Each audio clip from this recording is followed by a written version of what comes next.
All right, hey everyone, this is the Arcade Amigo, and wanted to do this video here to start introducing what I'm trying to do with a video game channel here. Um, it'll be the way I'm thinking of going about it is that it'll be a retro but also modern gaming channel. But the main purpose of it, though, is to do what I can to try to preserve video gaming as I can. Um, I am someone that I had a pretty vast collection of games in the past before, but for various reasons, I've had to sell off my collection, and I just have a few physical copies here and there of some games, mostly newer ones. But throughout the years, though, I mean, going back from like around mid 2000s or so, I just started collecting a compilation of just different ROMs by various means from games that I used to own in the past. And now, thanks to a lot of emulation devices that have come out recently, where they'll come with their ROMs too, and all just sort of amassing everything together and then just putting them on different devices. So I have access to them in many different spots. Um, and yeah, just try to preserve them as much as I can for at least for myself. Um, just with everything going on in the video game industry, it just sort of felt the right time to not only do that, but then also just for my own, um, I guess, kind of like a hobby that I picked up on this, and I'll go into that here into a bit more detail. But a lot of what really prompted it more was two things mainly, and well, it was a combination of things that all kind of happened all at once. One of them being that when the pandemic hit for COVID-19, um, and just having a lot more time on my hands during that time frame when it first hit, I really started getting into again, just getting into a lot of retro gaming, which I had already been quite a bit, but that just kind of really just not only that I was getting more into retro gaming, but also just the idea of wanting to preserve these games in some sense. Because again, around that time was when I was selling off my collection. And then a few years later, what ended up happening was um, there was this study that came out. Well, it was about a year ago or so now, where they, uh, I think it was a video game historian. So I'm not sure exactly who the group was, but they did a study talking about how roughly about 87% of video games aren't available by to sell for at retail in some form. Now, my understanding of the study is that it's not like every single game out there, right? It's they took like a concentrated group of games and based the numbers off of that. But to my understanding, it's still a pretty fair assumption of again just how many games out there aren't available for sale for retail sale. And a lot of those are going to be going back from previous generations, right? From anywhere from like the second, third, fourth, and fifth, and so would be my assumption because a lot of more newer games, right? You can still have access to them.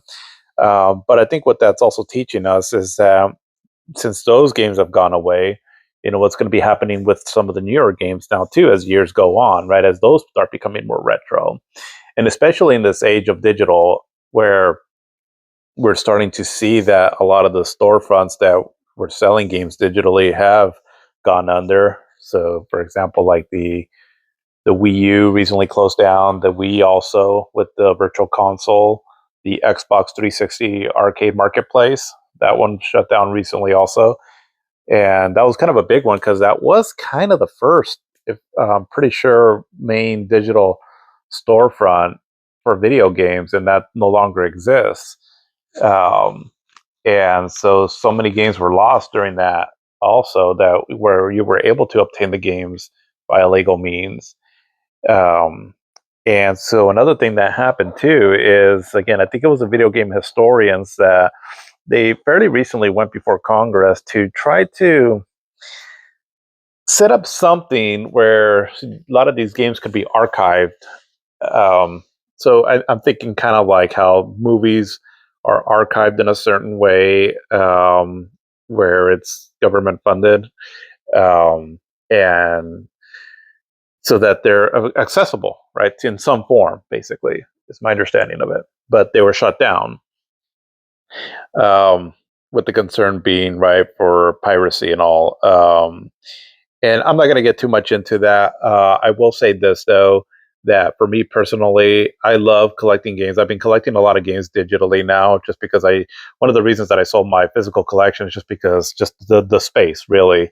I just it was just I just had to make a decision here for my household that I just don't have the space to house a lot of these, the physical collection that I had. So I've been buying a lot of it digitally.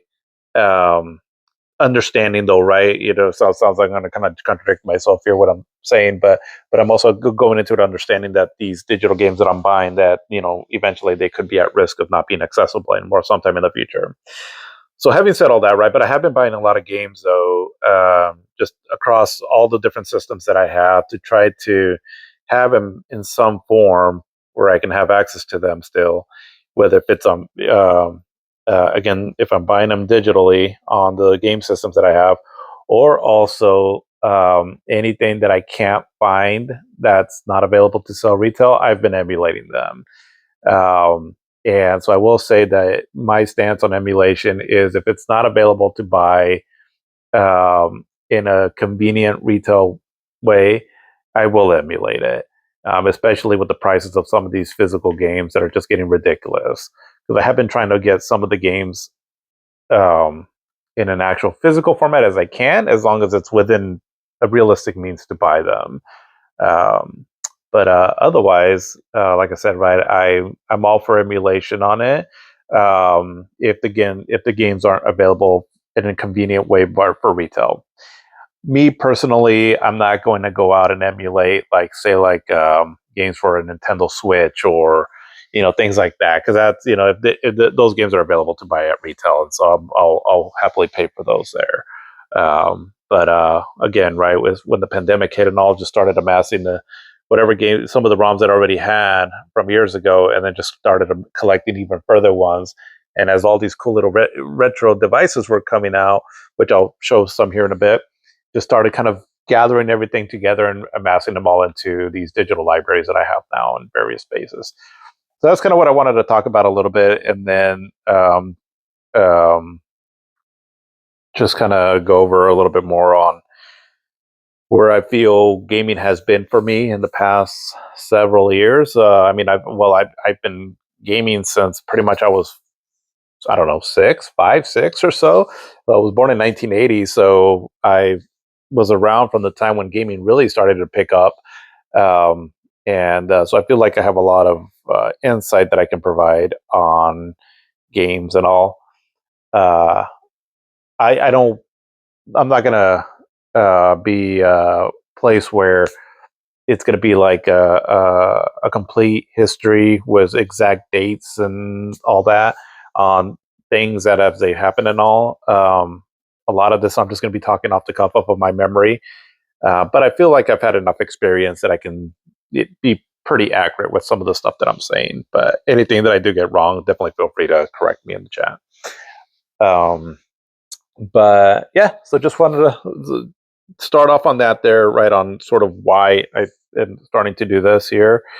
Um, and another thing too also is, so like I was saying, right, some of the I wanted to talk about some stories here on just how much gaming has meant to me throughout all the years. I'm 45 now, and the one constant thing that has been with me has been video games pretty much for most of my life. And there's just so much to it there that I've grown with them, how much they've helped me through various things in my life, and talk about them in a sense that the way we might discuss the importance of the medium, just the same way we can discuss, how certain pieces of art have inspired and been very important to society as a whole. We can go back and talk about the impact of movies like Citizen Kane or Gone with the Wind, to more recent, as the time went on, like fairly more recent, like eventually The Godfather, and then Titanic, and so forth, right? Inception, and how you can discuss those movies right in a way where there's a lot of nuance to how it portrays human behavior, human existence, and all. And I think that's a beautiful thing. Like, I love movies, so I love discussing things like that, when it comes to movies and all. Same thing with books as well too. I mean, there's a lot of books that I can say that I've read that have inspired me in a way, that it just, whether if it was an artistic inspiration, a personal inspiration, um, and this, I can say the same about video games too. And even though video games are very popular now, to the point where they massively exceed the financial gains of movies and music. I mean, they make more than the music and movie industry, but they're still considered somewhat um, childish, immature uh, entertainment medium. And well, that can be true. There's just so much more to it that I feel a lot of people don't quite understand. And the only thing I hope to do with this, if anything at all, is just simply to try to present a side to video games that it's not like that, and why so many of us enjoy this medium so much. Um, Not again to convince you for anyone to become a gamer that's not a gamer. It's just simply to understand where we're coming from. That there is a lot more to it than just, probably more modern take on video games is, people with their headsets and just yelling at their screen and all, and wasting time, or kind of the same thing back then, even when I was a kid, right? Where they just seem very childish, and just a minor pass it, well, just like a minor activity to pass some time with, right? But ultimately still seen as something that didn't really have any value to that it would bring into your life. Um, so that's kind of what I want to do with this here. And then on a personal note, um, I'm doing this also, and you might have already kind of picked up on this, but um, in my personal life, I've been someone that has had a hard time communicating with just communicating my thoughts in general on a lot of various things, whether if it's just small talk, things I like to talk about. Um, and I rarely get the chance to talk about things that I enjoy. And so this is just kind of me not only trying to put my voice out there, right, for things that I enjoy, but also for me to practice using my voice to help me express what I'm feeling on things. So I apologize again if I'm sort of all over the place, if I sort of stutter through my words, or if I maybe don't use the correct vocabulary and all. It's something that I'm practicing on, and um, that I want to get better at. So that's another part of personal reason why I want to do this. Um, and a little bit of background on me is that I actually have a job right now where I talk a lot on the phone. And so it's not like I can't communicate decently enough. Part of my job is that I do have to communicate things pretty clearly, right, with the nature of my job. So so it's not like, again, I completely struggle with it. It's just that I think it's more when I'm trying to talk about things that are more dear to me, right? Things that I enjoy is where I have a harder time with it. And it might be a confidence thing where I just feel like I can't express myself that well. Um, but um, but anyways, that's another part of the reason why I want to do this. So again, please bear with me as I sort of stumble through this. Um, But as I've been talking now, for some people, you may have been wondering, what exactly am I looking at here? What is this? It just seems like a list of games and on a TV and with a boring gray background with white font. Um, for the casual, this is what's called RetroArch. For people that are video game enthusiasts, and especially for video game historians and people on a more techie side, will very well know that this is RetroArch and what it's all about. So RetroArch is basically it's not exactly an emulator itself. It's just sort of like a system that houses a lot of different emulators, and where you can have access to them, and then put them in a format where you can um, find the emulator that you want, and then kind of organize all your ROMs and all. Um, it's a little convoluted if you've never used RetroArch before, but once you've gotten the hang of it, it's pretty awesome. Um, I mainly use it for like video games up until the.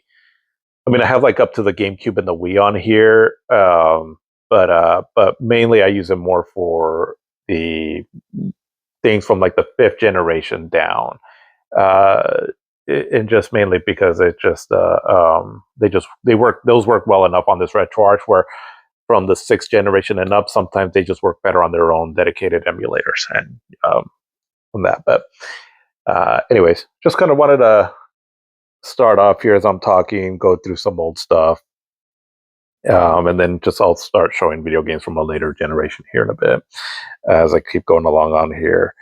Um, but yeah, I mean, just like I said, right as I was going back to just the importance of video games and all in our lives, is that the when you're playing a game, you're immersed in it, right? With this controller in your hand, you're seeing what's on screen, and then you're having visuals and sounds being back at you and all as you're interacting with your character with again with this controller in your hand, and um, it brings a different level of immersion that you can't just quite get anywhere else.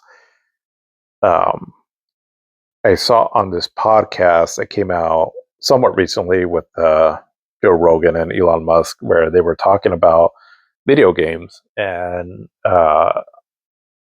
how they did some kind of a study where doctors that played certain kind of video games, and to my understanding, games that are more on the difficult side.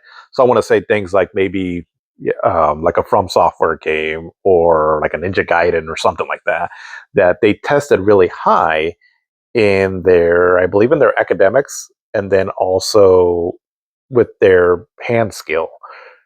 Because you got to think, right? If you're like a surgeon, that you have to have very steady hands, right, and be able to manipulate your fingers with these tiny little movements and all as you're, doing your procedures on people. And so I just find that very interesting. That like I'm not saying I can be a surgeon or anything, right? But sometimes I'll pick up a controller because I've been gaming for so long, and like I can just instantly just figure it out, right, on how to play a game. Maybe I won't necessarily be good at it, but I'll understand how to play it pretty quickly.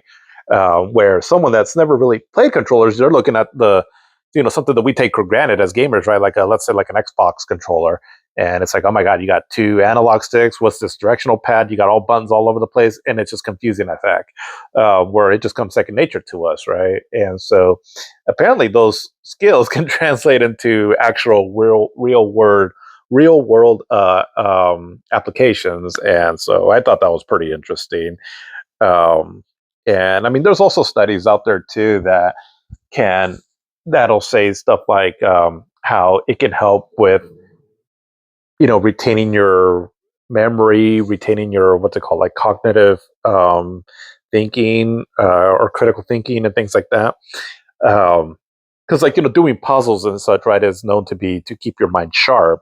And I mean, when you're playing a game like Portal or The Legend of Zelda, I mean, you're constantly figuring things out, or even not necessarily like a puzzle game, but if you're playing like a shooter, right? I mean, you're constantly like trying to strategize, right? Whether if you're playing multiplayer or just a single player, like, oh, I gotta take out these enemies over here, and all. So you're constantly thinking on the fly. And so I think that I don't know for sure. Again, right? I don't know exactly what studies these might have been, just things that I've sort of seen, but I can see how that could be pretty helpful for people that or just again, right, to that can have some kind of a benefit for your overall mental sharpness. So I thought that was pretty interesting. um, but yeah, let's see. So let's just I'm gonna just boot up some games here. Let's see. Let's go with the Odyssey 2 because this is sort of where I started. Um, and so as I go on along on this, I've just become fascinated with the generations of gaming, where just how gaming has evolved. I just think it's pretty amazing. Um, let's see. I don't even know if I have it anymore, but or a version or a way to play it. My first thought was like, well, let's start off with Pong, but I don't know if I have a version of Pong on here somewhere to play. So let's just start with the Odyssey 2. So this is a second generation system, the Odyssey 2. Um, I haven't quite scraped all the box art to a lot of these games. Um, but yeah, so the Odyssey 2, it's a second generation system. And in this generation, it was mainly Atari that just blew up the video game industry. And thanks to Atari, right, is why we have a lot of the things that we have now. Growing up, I never had the Atari. I knew back then that it was like the popular one, but for one reason or another, my dad decided to get the Magnavox Odyssey 2. From what he told me, he went into the mall and he picked it up there, but he must have gotten it like around 1985 or so, give or take, within that time frame. Because I remember playing it, and it was the system that we had in our household for at least a year or so. But I want to say that I think like the Nintendo and the Nintendo Entertainment System was already out. So I want to say he probably picked this up when it was on its way out, like it was already pretty much being discontinued. My thought is almost maybe he picked it up on clearance because he came back with some games too. But anyways, this is the system that we had, and now again, I doesn't show the actual system, but it was kind of like a keyboard looking thing where the keyboard was more like a touchpad, and it had the controllers that were hardwired onto it. They were like these black sort of like boxes, I guess you can say, and it had like a control stick on it with a red button, and the uh, so they did. I mean, they worked pretty good for the games that were available for it, or the games that came out on the system. Um, and I remember the cartridge just coming with the like a handle that you would plug it into the system, and then you would grab the handle to pull it out, and it had like a red power button if I remember right. But you can kind of what I like about this emulator is that it sort of mimics that keypad. So let's see here. Let's go with um, let's go with the classic. So Casey's Crazy Chase. This is sort of considered, I guess you can say, the mascot for the for the Magnavox Odyssey. So yeah, so every time you would put up a game, it would come up with the screen. And so if I remember, let's see. Okay, yeah. So if I press select, it'll come up with this keypad. And so now this is just the graphic, right, of what the keypad is. But just kind of think of it like the console had this keypad on it. And again, the buttons didn't stick out like an actual keyboard. It was just kind of more like they just slightly were protruded where you would just touch it. And it had like just a little bump on them, right? That was the actual key, like the actual button, so to speak. But let's see. So some of the games took certain commands. So what I remember, like if not all the games, I think you needed to do something here, but like if it was like a multiplayer game, right, you would select here like how many players were in the game. So here, let's see. I'm just going to do one. Okay. Okay, here we go. Nope. And as you can see, I'm not very good. Or actually, I think because I picked one, it starts me off on a different stage. Because I think usually I pick 0, and this is not the stage that it usually brings me to first, so... Okay. Well, there you go. But anyways, yeah, just it's a pretty fun game. I always thought that was kind of cute, like winks her eye, and then it just gets faster as you start going along. Oh, wow.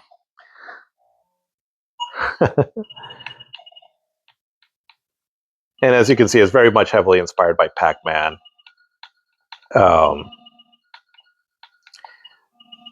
the Magnavox Odyssey, it took a lot of games that were popular from Atari, and it just kind of made its own versions of it, so to speak. In a lot of cases, though, they were better games though than the ones on Atari. At least from what I've played, and I've read that in a few different spots. So. And it's getting faster. Oh, okay.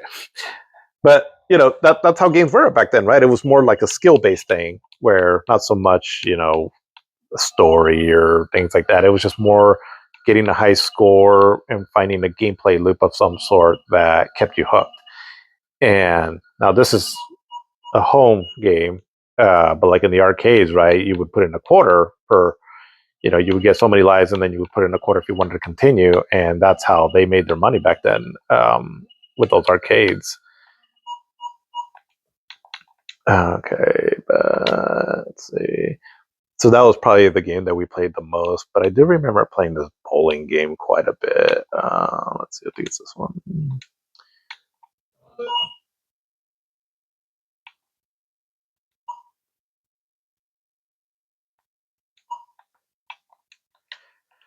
And with these emulators, sometimes you got to really tinker with them to try to figure out how to play them.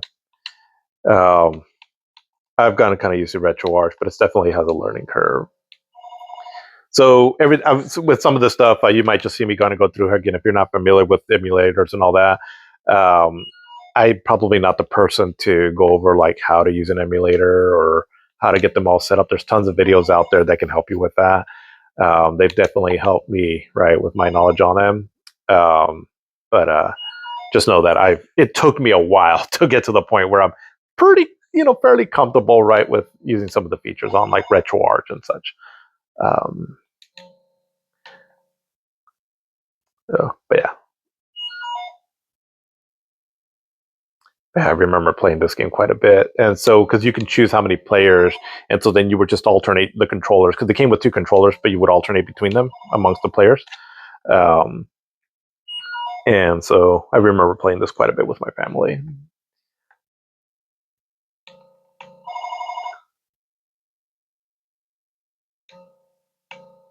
Sound effects just bring me back to.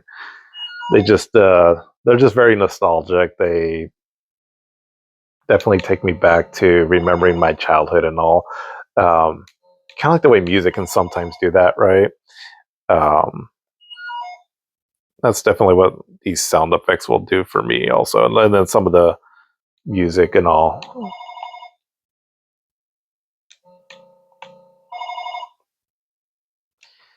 But yeah, just wanted to show that for a little bit. Um, you know, the I just think it's interesting. And another thing too, also that I wanted to do this for is I don't know if this will happen. There's a lot of speculation that it might, but I started gaming a little bit after the video game crash of 1983. So again, I mentioned earlier, right, that if I started playing the games around 4 or 5, so again, I was about 1984, 1985, give or take. 1985 is when the Nintendo really started its dominating in the United States, because that's when it came out, and it just made video games popular again. But we had just gone through a video game crash, where there was the potential there, right, that video games might have just phased off in the world, as because I know video games were still popular in other parts of the world, but the United States is kind of the biggest market, and had Nintendo not stepped in and made gaming popular again, I don't know how much video games would have kept holding off as far as being like a popular entertainment medium, right? Instead of just kind of more of a niche sort of thing. I do strongly feel that Nintendo did save gaming. But anyway, so I started gaming a little bit after that, and now where I'm at right now, with everything going on with modern video games and all, there's a lot of speculation that we're heading towards another video game crash. I don't know if that's the case. I think video games have gotten so big and so popular now that I don't think we'll have a complete crash.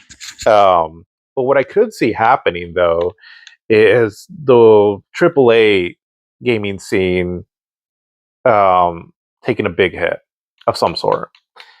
I mean, a lot of these games that are coming out there, they just have so many issues with them, so many controversies behind them, so many a lot of big flops, and they take so long to make, and they're so expensive that so many game studios are closing. So many layoffs are happening. I mean, they're talking now about how Grand Theft Auto 6 is going to potentially sell for $100, and then that other companies might follow suit to try to sell their games at $100. I'm no economist or anything like that, but that just seems bad all the way around. Because let's just say, like, if Grand Theft Auto 6 does sell for $100, and that game will sell. I mean, I'm pretty sure it will. I mean, it's Grand Theft Auto 5 is probably one of the most financially impactful pieces of medium out there, and now we're having Grand Theft Auto 6. I mean, the hype is through the roof on that one, where it's slated to come out this year, and it could become the fastest, best selling entertainment medium of all time when all is said and done. That's how popular and the franchise is, and how much expectation is going into this game. So that one will sell for $100, right? But will other games be able to, like, making that like the base of game prices across the board? I don't know if that's sustainable. I mean, we've had $100 games before. I remember working in the field when I was a teenager to buy Fantasy Star 4 on the Sega Genesis, for $100. But that was kind of like the exception, not the rule, right? Games were still roughly $50 to $60 back then. But then slowly they've been increasing, right? $60, $70, right? And now we're talking about $100. And again, I'm not talking about like special edition versions. This is just like the baseline of video games across the board. And I don't know. It feels like we are on the cusp of something like just collapsing in the video game industry. But I don't think the industry as a whole will fall. I think it's potential that the AAA games may, but there's still so many other kinds of video games now, like the indie scene, and double A games, and also so gaming will survive. It's just that it could be in for a huge drastic change, and what that looks like, I mean, there's a lot of speculation. I have my thoughts on it too, but um, who knows? But again, because of that, right, and all, I just feel like the time frame from when I want to talk about a video games is from when there was a natural progression to things, because now things are just kind of getting all over the place. um, but speaking of the Nintendo, though, let's go through some Nintendo entertainment games. So here's the box art for some of the early Nintendo games. How they have the little pixelated graphics on there. I always thought that was pretty cool. Let's see. But let's start off with the game that kind of started it all. Let's see, where do I have it at?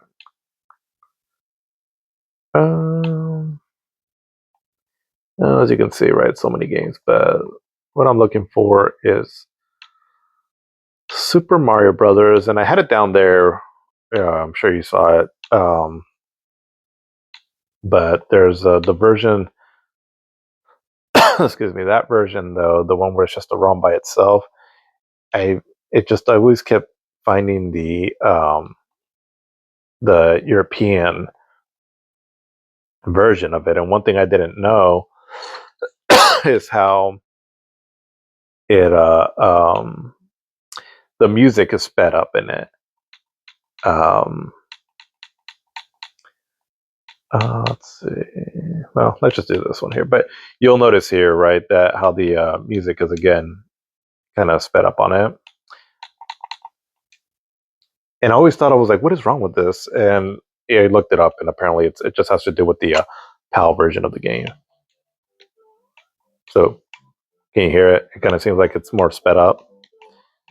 Not a big deal. It just kind of throws me off, right? Because I'm so used to the more um,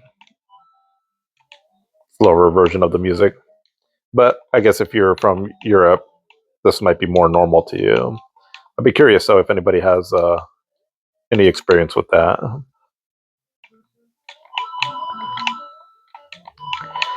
But with the Nintendo, I didn't grow up with it in my household, but I had a lot of friends that had it, and so because of that, I have a lot of nostalgia for Nintendo. But I mean, I remember playing Mario back then. I remember playing Zelda, and I remember playing like Metroid and some of the more popular games. But I seem to remember playing more kind of more niche games. Um, and see, here, I'll kind of go through it here. Like I remember this game here. Where's it at? Well, apparently, I haven't transferred over some ROMs onto this one here. Um, what I'm looking for is, well, I was looking for Wizards and Warriors, but here's Iron Sword, Wizards and Warriors 2. So this is the sequel. And I remember playing this game to some extent. But I mean, if you were a Nintendo kid, you probably remember this game. You might have some nostalgia for it, but it's not the most common one, right? Um, let's see.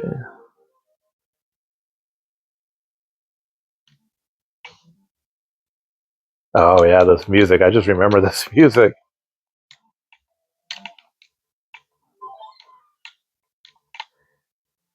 And this is kind of weird because sometimes when you jump, like you jump and you can still hit the enemies without pushing the attack button. Um, when you're on the ground, you can press the attack button. He has like a swing, I guess. Um, but when you jump, you just point the sword in their direction.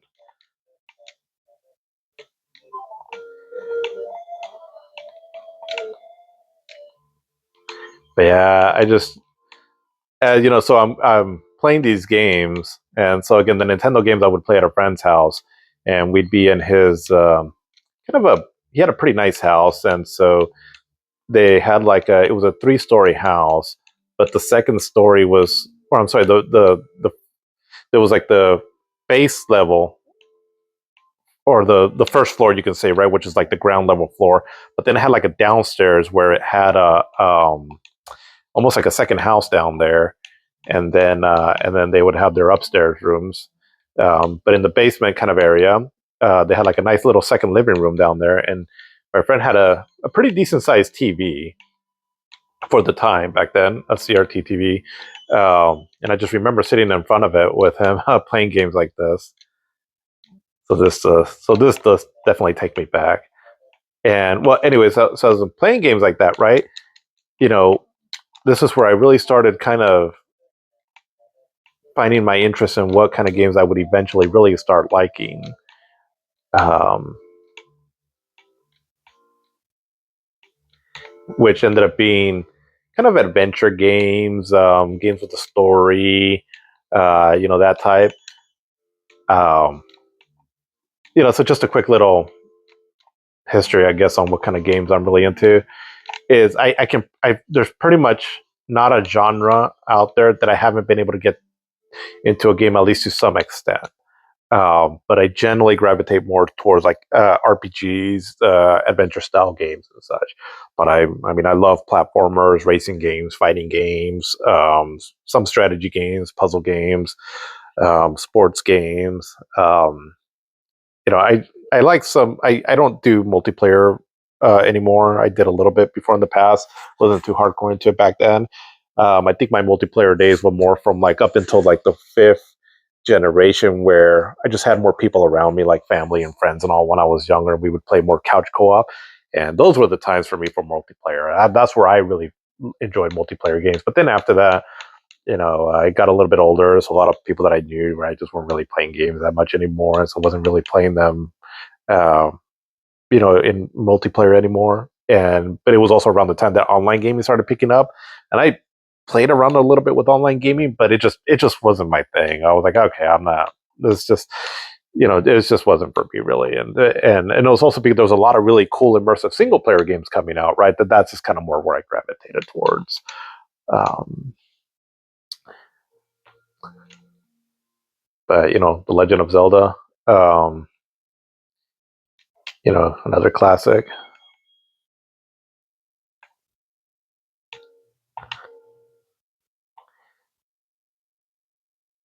It's dangerous to go alone. Take this. Oh, the legendary words to start off this legendary adventure. I had a friend. So I had two friends that I would mainly visit when I was a kid, and they both seem to have different games on the Nintendo. And one of them had Zelda. And back then, Zelda was like this. At least in my eyes, it seemed like it was this like this really expensive game that because the game and it's a gold cartridge and all, and it just seemed like only like the rich kids could have it, and because I and I think a big part of that was because again this friend was also they were pretty well off, him and his family, and his older brother had this game, but I never saw his older brother really. I just remember my friend saying like, "Oh, we can't play that game because that's my older brother's game." And every now and then though, um, he ended up sneaking the game out so we could play it when his older brother was gone. Um, and so, but he was like, I'm the only one that can play it. So me and my other friend would just watch him play basically this game. But when I was looking at it, it was definitely one I was like, oh, I want to play that. That looks cool. Um, and I think what really interested me on this game is I just thought it was cool. Where it's like, well, where do you go? Like, what do you do in it? And that was kind of the whole thing, right? Where it was um, kind of a it's open-ended exploration, right? And I'm sure for Nintendo kids, that's probably why they fell in love with this game. And for me back then, I just wanted to get my hands on it because I was like, I want to explore this world. I want to, go on these adventures with Link. But it wasn't until much later, when I was older, that I was able to, get my own. I think the first time I really, really played this game was probably on the Virtual Console on the Wii. Um, but like I said, right, as a kid, I definitely always wanted to play this game. Let's see.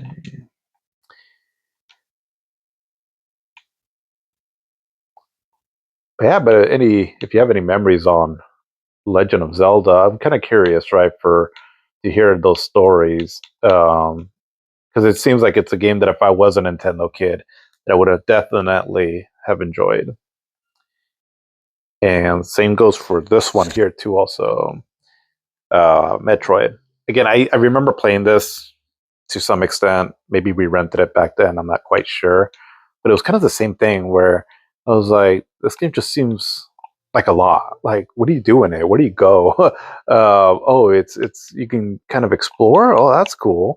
Um, but I remember finding it so hard, and it is. This game is it's hard. It's almost ridiculously hard. Um,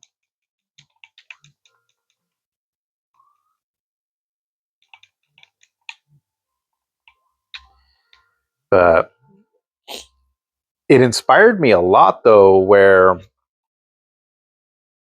even the little bit that I played it, right, I think I understood kind of what it was about.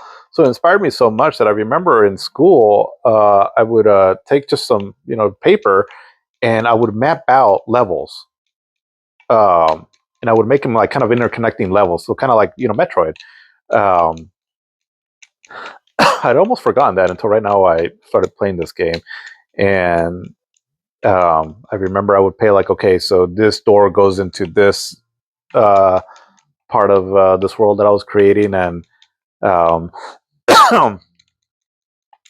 so yeah, I mean, at the time, I think I was like I could have, had I really been more, pushed myself more and all, and maybe made better life decisions and all. It's something that I maybe could have really got into more, was to be like a level designer of some sort, and it was because of this game where I just thought it was cool. Like, okay, so now you open this door and I can go up or down, and then where does this door lead to and all, and oh, there's like a power up here. I just thought it was fascinating, and which is why the Metroidvania genre is one of my favorites. and it started with this game right here. And again, even though I didn't really play it as a kid, I just kind of, you know, messed around with it a little bit. It was enough that it just, I just loved the concept to it. And then, of course, the whole Justin Bailey code that was, I just thought that was pretty cool. Where you find out too also that you're playing as a woman the whole time. And so it just kind of gave me the sense like there's so many secrets, right, to find in these games. Um, Now, within more recently, right, I would say within the past 5 years or so is when I've beaten this one and The Legend of Zelda for the first time with a lot of help. I use guides and walkthroughs and save states. It's just these games are just ridiculously hard now without them. But I can definitely see why they were popular back then. I mean, I could have seen myself so engrossed with these games as I was a kid. And again, this is definitely a game that I really loved the concept of it as a kid. But one game that I remember we did play a lot and we did beat it. See, where's it at? And it's a game that I mean, I think again, if you were a Nintendo kid, you knew about it. Um, but it's this one right here, Foxonity. I think that's how you say it. But yeah, so me and my friend, I remember we would play this game quite a bit. And again, it was just I was starting to find my love for these kind of games, like adventure games and all. This game, you can say it's kind of a action RPG with platforming in it.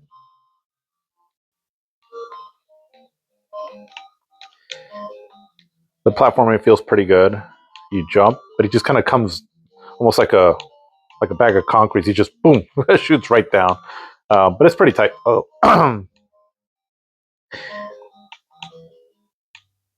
But one thing that I really remember from this game from back then, and as I'm playing it now again, it's just bringing up all kinds of memories. Is the soundtrack to it. Um, Definitely one of the better Nintendo soundtracks, in my opinion. Um, just a great game. Oh, Smokey. Oops. But yeah, if you're into retro games and you want like a good adventure game, a side-scrolling action RPG, I would definitely recommend this one. It's really good. Um, it's like I said, right? The music is pretty good in it. The playability in it is good.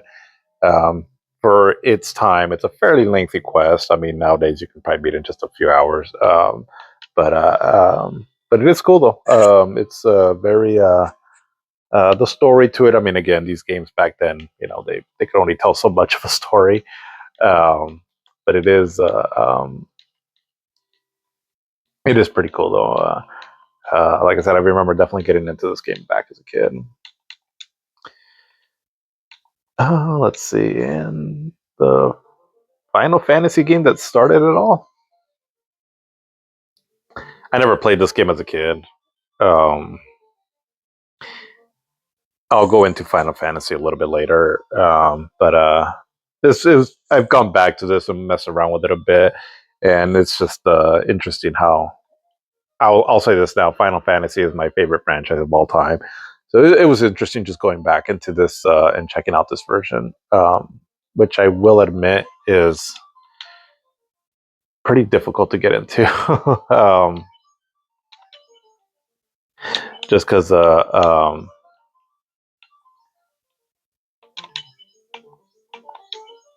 it's just pretty archaic. Oh, KKKU, that doesn't sound right.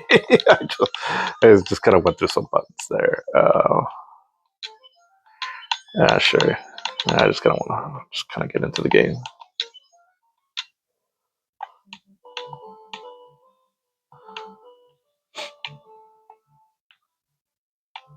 But another game, again, if I had the Nintendo, I'm pretty sure I would have really enjoyed this game. The frustrating thing about this one, though, is that I mean, I guess for me it's frustrating, but I guess it does. get you more engaged in the game is that you have to select a particular enemy you want to fight because if you don't, so let's say like if you attack one enemy and you selected to fight that same enemy, and if the first attacker kills that enemy, then the next one is going to hit basically just air. So you have to be pretty selective on who you want, which of your characters you want to attack which enemy, which can be a little annoying, right? I mean, especially if you're just trying to like mindlessly grind, and that's why I have a hard time, like wanting to go through this game all the way through, especially because my first time playing part one was through the Game Boy Advance version, which makes a lot of quality of life improvements. So yeah, I have just a heck of a time trying to come back to this one. All right, but anyway, so again, I'm just kind of going through here. But yeah, and then also here's another one that I really wanted to play as a kid, but just never got the chance to. Was Dragon Warrior.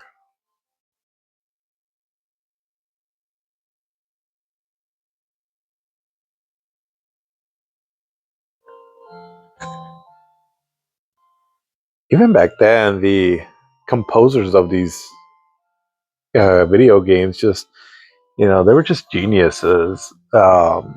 Especially because when you hear this version, like in an orchestrated version, it's very bombastic. It's very, you know, it's just really well done.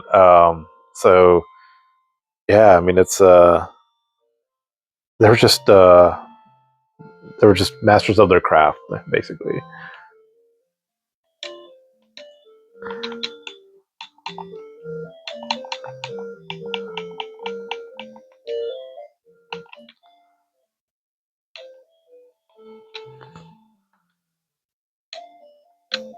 Yeah, this looks pretty rough.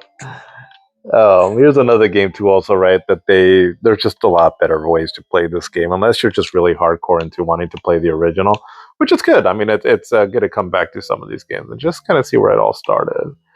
Um, like you have to press a button to bring up a menu just to simply open up a treasure chest,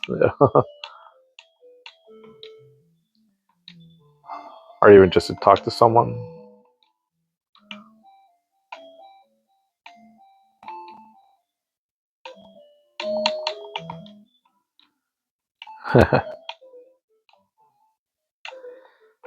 But yeah, classic.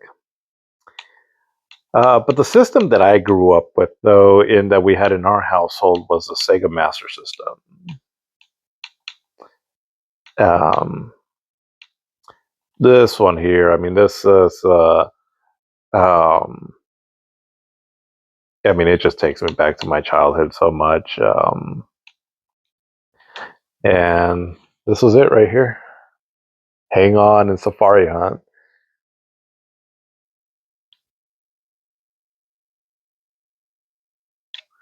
This is when we got the Master System. So my dad got um, so there was the Master System. It was the base console and the power base. I forgot. But basically there was one version that came with the two controllers, the light gun, and then also came with a game. So this one, so the pack-in one that we got was for this one here was Hang On and Safari Hunt. Which Hang On, I mean, it was a conversion of the arcade hit, and Safari Hunt was more or less Sega's version of Duck Hunt, um, which I would like to play again. It's just that I don't have a CRTV and I don't have the light gun, and I guess I haven't really looked it up, but I haven't found the way just to play like those light gun games from back then with say like your controller. Because like I can press on a button and it shows like the screen's flashing, but it's not really hitting anything, and so I don't think you can actually really play those games again unless you had a way of using the actual hardware right of the light gun on a CRTV. Oh, right at the last second. But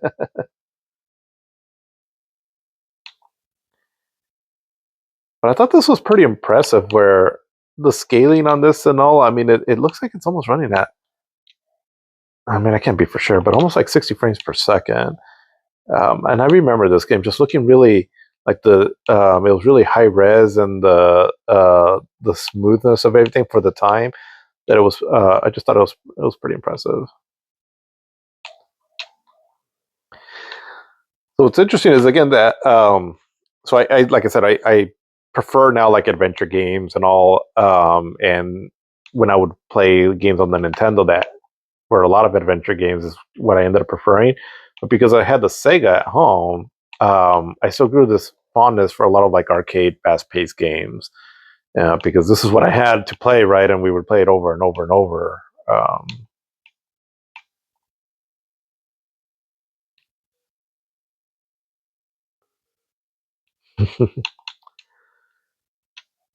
Like I said, I'm not that good at these games. Um, but yeah, that's just a quick glimpse of the second generation there. Um, and then we ended up getting the Sega Genesis. And the Sega Genesis was it's like my comfort food system for me. It's the we got it like I the Sega Genesis came out. I want to say towards the end of summer of 1989, and so we got it on the Christmas of that year. So we got it pretty new because I remember still the box where I had an Alter Beast in the front. Um, and so at that time, I would have been 9 years old. So the Sega Genesis, we had the system where we were really playing it from 1989 to like 1995, 96, up until 96, because we didn't end up getting our first fifth generation system, the Sega Saturn, until 1996. So that was a good 5, 6, 7, about 6 years, right? That we were playing the Sega Genesis, and so I was it's so basically it was the system that I had as I was ending my childhood and becoming a teenager. So I was the right market for the Sega Genesis, where the way they advertised themselves was um, Nintendo's like the kiddie system, right? You want the Sega Genesis, which is like where the cool kids play. You know, again, I was starting to become an older kid, a teenager. Yeah, Nintendo seems kind of kiddie now, um, and so it was at the right time for me. Um, but I remember playing this game. Um, my dad, my brother and I had been asking for the Sega Genesis, and my dad, we saw him at the mall a few days before Christmas, and he had the Sega Genesis in a bag, and he didn't see us though. But I remember us being so excited, like, "Oh my god, Dad got us a Sega Genesis," and so we were trying to keep quiet about it, like we didn't know that we saw him, that he came out of KB Toy Store with it. Um, so then when Christmas rolled around that year, we were opening up our presents, and I want to say I think we got Altered Beast for the Sega Master System as a gift. But I remember we got it, and I felt a little down because I was like, well, I could have swore that you got the Sega Genesis, and I want to say that I think my dad said something like, I had it, but I saw you guys were spying on me, so I decided to return it back. I think is what he told us. So I remember being pretty bummed out as a kid for that Christmas. But as a night, we would open up gifts at and Christmas Eve. Um, but as the night kind of went on, my dad said he was like, "Hey, go to your sister's room. There's some batteries there." I think is what he told me. They're on the bed. I was like, "Okay." I was still kind of bummed out. And when I went into the room, there on her bed was the box of the Sega Genesis, right, the one with the Alter Beast on the front of it. And so I remember coming out with it like, "Oh my god, we got it!" So me and brother, we plugged it into our room, the TV we had in the room, and all just started playing this. And yeah, we would play this game quite a bit because it's what we had first, right? Because it was the packing game, and so I have a lot of fond memories of this one here. Um, people seem to talk down a lot on this game now, and I mean it's basic. It's nothing too crazy, but I like it though, and I think it's pretty original.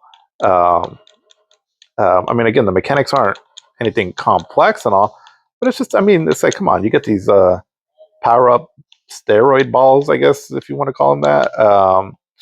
And you turn into a monster.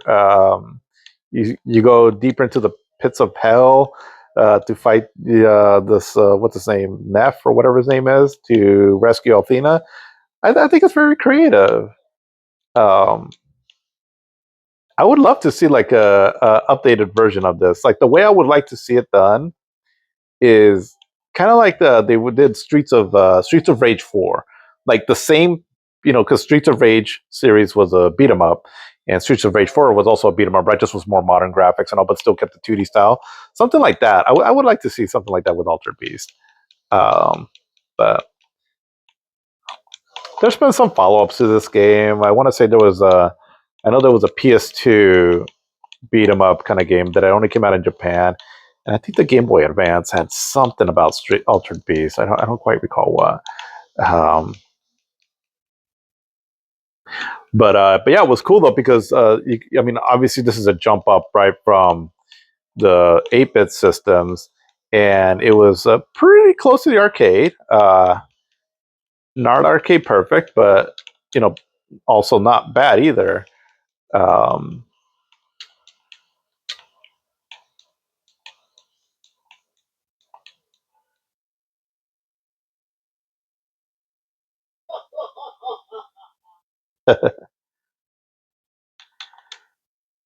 I'm going to jump back a little bit though. I forgot to mention this game here just because it was so important to me. Um, and we were playing it roughly around the time too, also like in 1989, maybe 1988. I don't quite recall.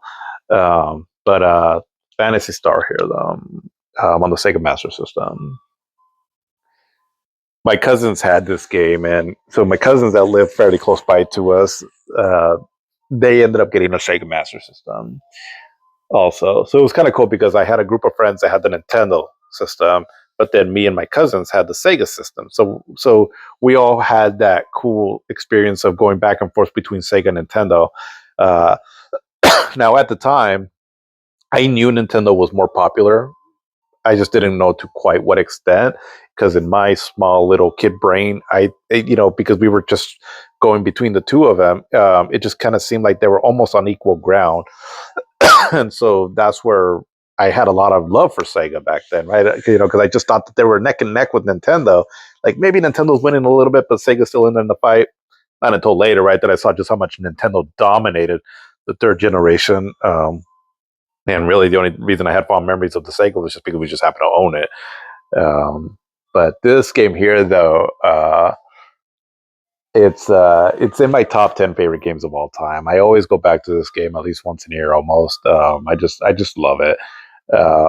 It Like I said, I was already getting into adventure games, and so when I played this one, it was like the first main RPG that I played, and I mean, it's just if you compare this game to the original, like any Final Fantasy, I believe, in my opinion, right, from Final Fantasy 1, 2, and 3, or the Dragon Quest games, at least the first two, because Dragon Quest 3 and 4 were pretty impressive, but this game here, which came out, I want to say around the same time that the Final Fantasy on the Famicom came out.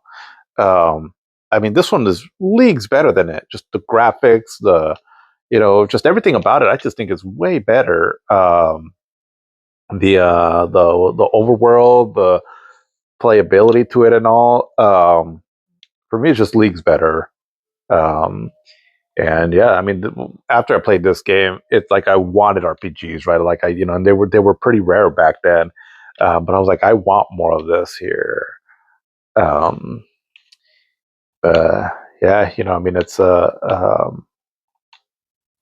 and the fact that they made the main character a female, I remember back then kind of thinking like, I want to protect her. I want to, make sure that she's safe, and so she gets she gets to avenge her brother.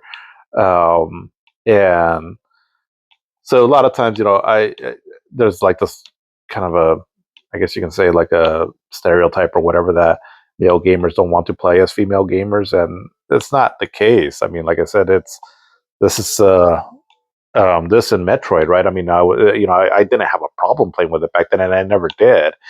I think a lot of it now is just political stuff that comes out and all. When I think when it comes down to it, is the game good? Is the game well written, right? And sometimes people, I think, forget that there. But yeah, but Fantasy Star, I mean, God, this was something else. Yeah, I'll make videos to going over a little bit more in detail, right, with on how some of these games meant to me. But yeah, these games were brutal back then, though. I mean, because I remember I would step out, right, and just start trying to fight an enemy. And let's just say this is the first enemy that I started fighting. I'm like, holy crap, am I dying? Like, is HP, is that my life? Um, and then, you would get a game over screen. And I was like, how do you play this? Um, Eventually, I got the hang of it and all. And I remember calling Sega for the maps and strategy guides on this. And I thought that was a cool experience, too. But yeah, Fantasy Star, just an amazing game.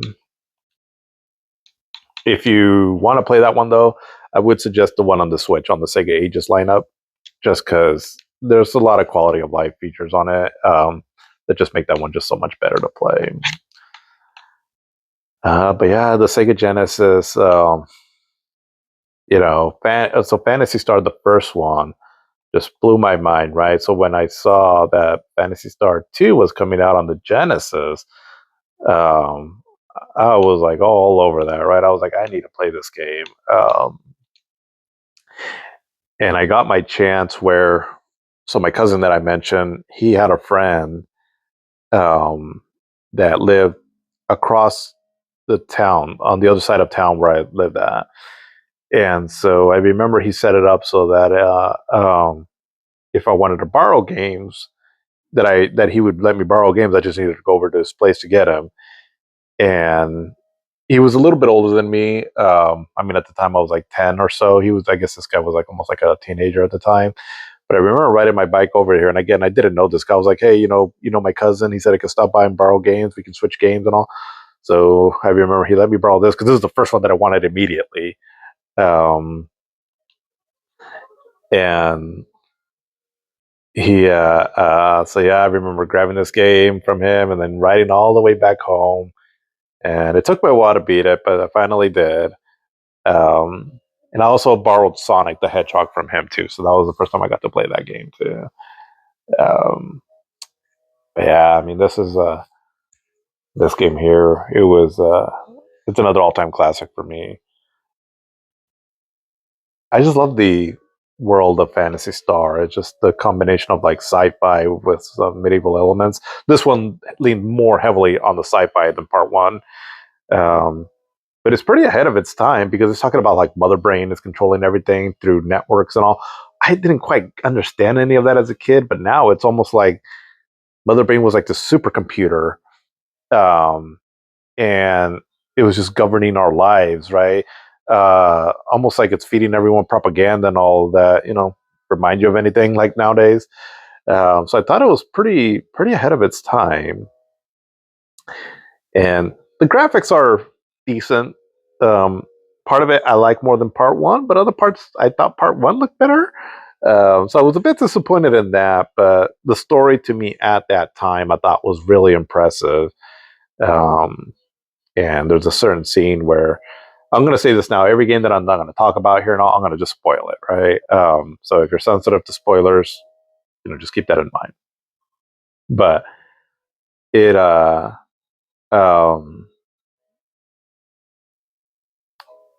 there was the first time that I saw where a main character dies and for good, which was Nay.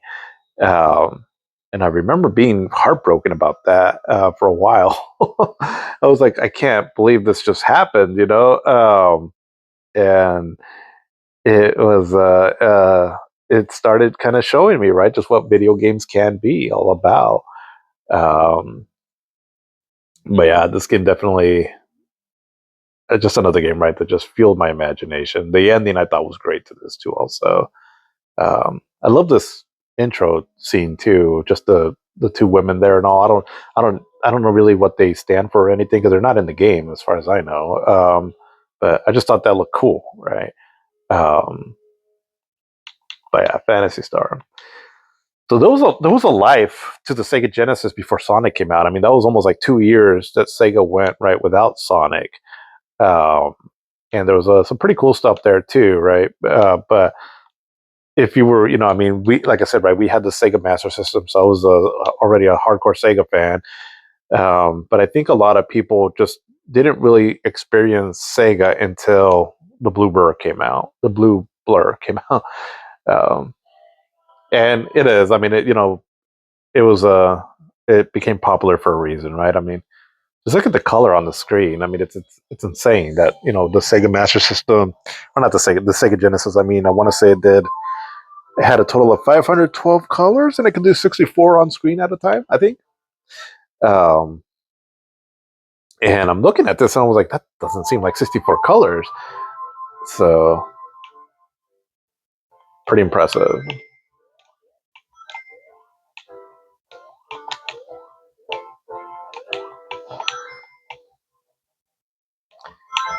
Yeah, just the music. This stage right here, or the three levels, the Green Hill Zone.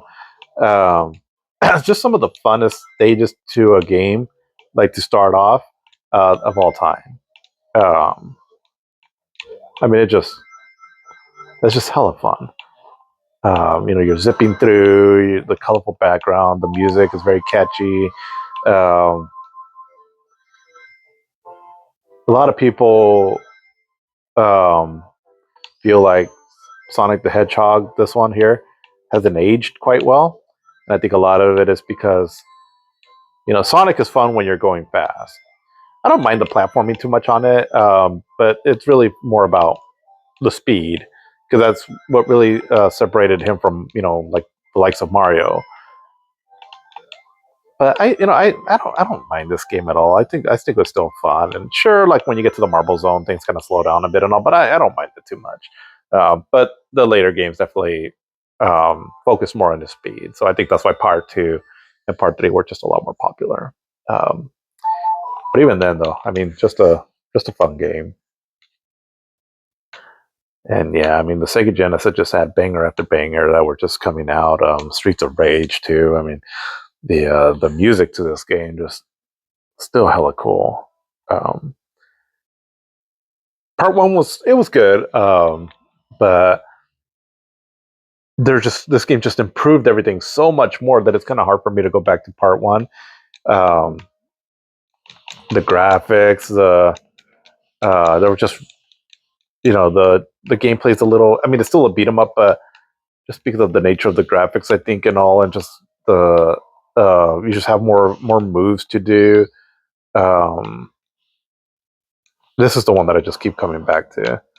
But again, part one's still definitely cool to check out. And if anything, the music is still solid in part one. Also, I mean, it's still Yuzo Koshiro that did it. So if you like the music to part two, because I'm thinking probably people start off with part two more than part one because it's the one that I think people hear more about. But just know that if you go back to part one, it can be a little rough to get into, but know that the music is still good though too on that one.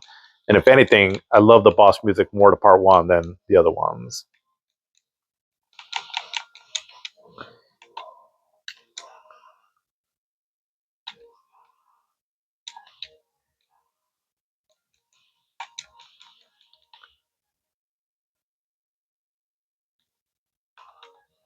But yeah, just good stuff here. That's such a fun game.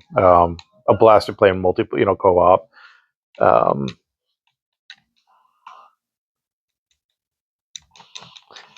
yeah, the sound effects or I'm sorry, the music is really good. The sound effects are. Um, I like the punching sounds. I like the voice effects. When he goes it's just I don't know. Maybe it's just what I got used to, but it's definitely kind of scratchy though still, which is what the Sega Genesis was known for, right? It had a hard time doing some clear voices. Um, for some reason, it doesn't bother me in Street of Rage. I think it kind of gives it um, its identity almost.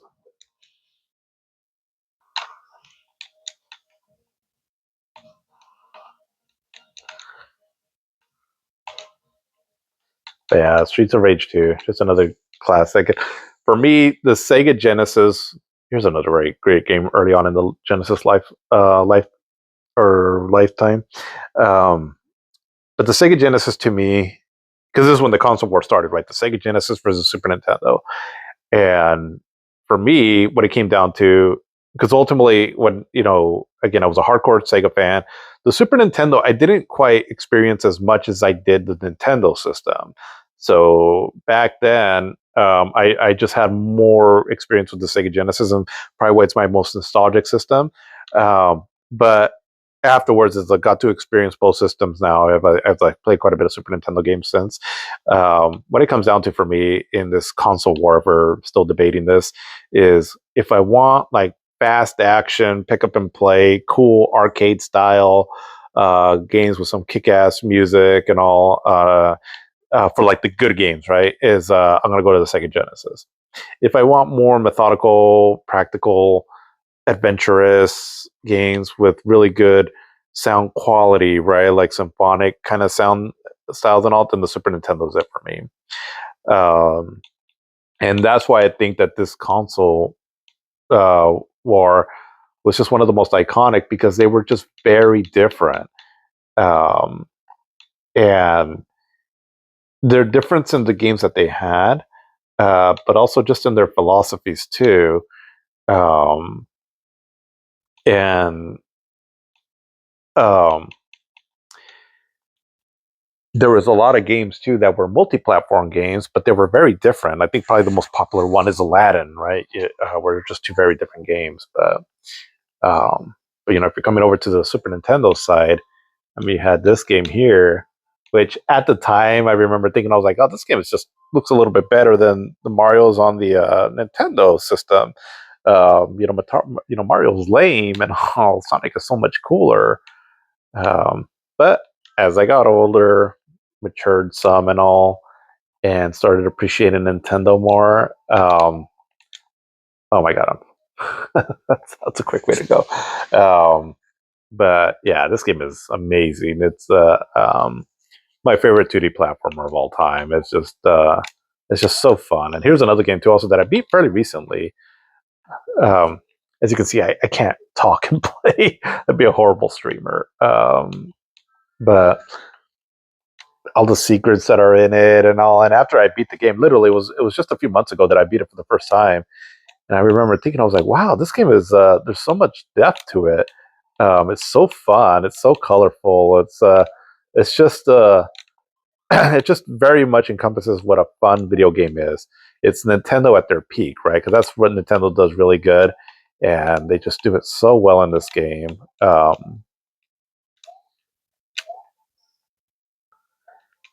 Yeah, I can't get enough of this game. It's just so fun. I just love kind of coming back to it and replaying it.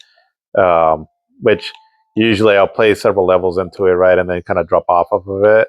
But I'm always having so much fun during that time. But like I said, it was fairly recent where I actually took the time right to beat it, and yeah, definitely kind of want to go through it again and get all the secrets on it because it's just oops, whatever. I'm just gonna try to blow through this. Um,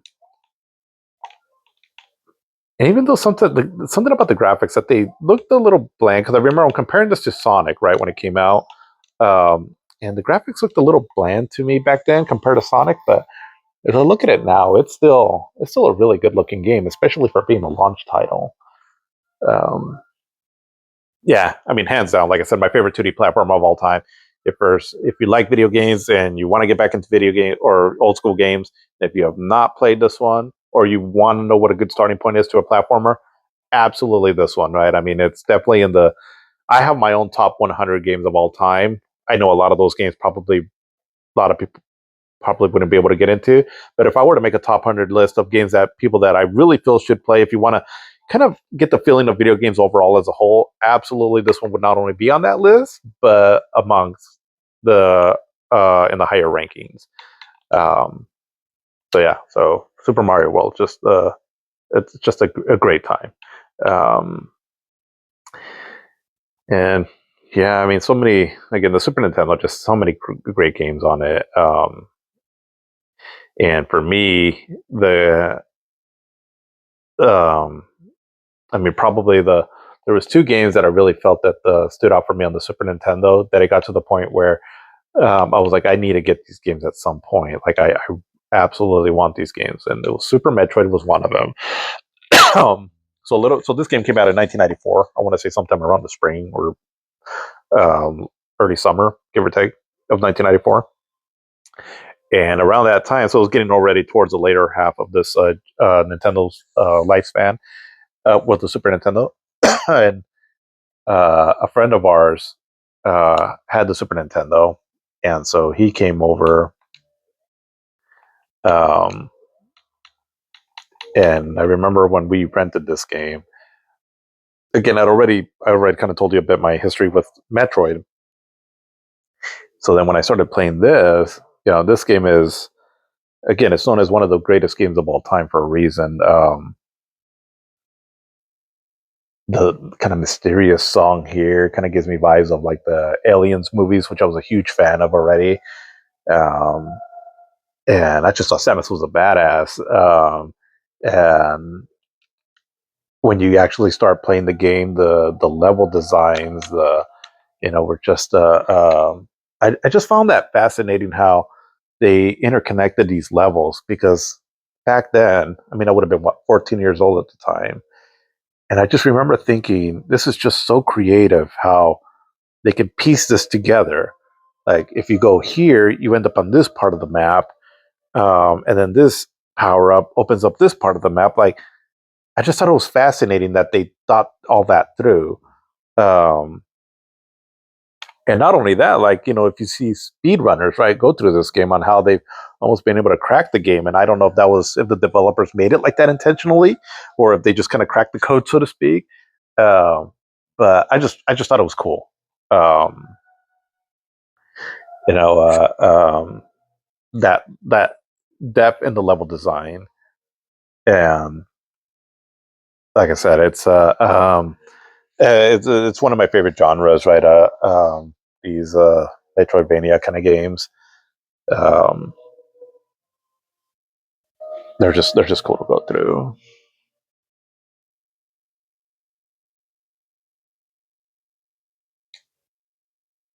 Yeah, the music is so classic in this. And a game like this is something that you wouldn't really see on the Sega Genesis. But again, that's the more faster paced games, like Sonic, Streets of Rage 2, Lightning Force, Gunstar Heroes, Contra Hardcore, right? Those are what I went to the Genesis for. I went to the Super Nintendo for more kind of methodical, slower paced but immersive games like Super Mario World, Super Metroid, The Legend of Zelda. Um, so it was a great time. I mean, the fourth generation to me is just it's I teeter between two generations as far as my favorite one, and one of them is this one. Um, just because I think that the Super Nintendo and the Sega Genesis were just firing on all cylinders, and they truly provided a different experience to the players. Um, and if you were lucky enough to experience both, you just saw the potential in gaming as a whole. And there was a lot of things that were happening behind the scenes too, with the video game industry too, because of the competition between these two. I mean, they always say that competition is a good thing, right? Because it brings out the best products. And on one end, you had Tom Kalinske, right, that was doing everything he could to make the Sega Genesis compete against the Nintendo, which seemed invincible at the time. And they put up a hell of a fight. They didn't win it in the end, but they showed the world, right, that it doesn't just need to be Nintendo. Um, and then the whole thing with the ESRB rating the system because of Mortal Kombat and Night Trap and all how they were kind of at each other's throats with that, where Congress ended up calling them before a Senate hearing so they can get that all hashed out to make that ratings board or ratings so that companies had to rate their games. Um, if you get a chance, uh, watch the documentary Console Wars, but definitely read the book also. There's just so much things that were happening back then that it's pretty interesting, and a lot of it changed the industry a lot, and so um, it's just kind of fascinating and kind of funny how it was almost like very petty, childish, but they were just really trying to outdo the other. And a result of that is again you got quality games. The Nintendo and Sega, their thing was making video games, and that is what they relied on. And so the way that they could make the most money was making the best games. And that's why you just saw so many classic titles come out of this generation. Um, and the pixel art just holds up amazing. The third generation, I love it. I think I have a lot of nostalgia for it and all. But something about 16-bit graphics that just really hit. It just looks so good.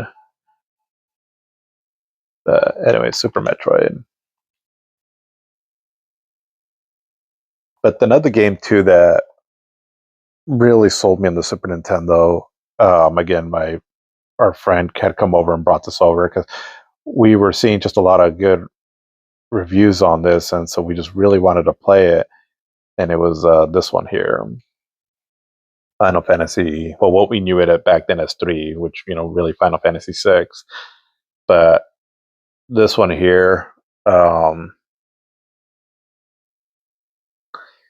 I mean, there's certain games that just really changed my perception of what video games are. This is the next one that did it for me. It was Fantasy Star, and then this one right here. Um, and for this to be my first Final Fantasy, right, which is still considered one of the best, it's another top 10 game for me.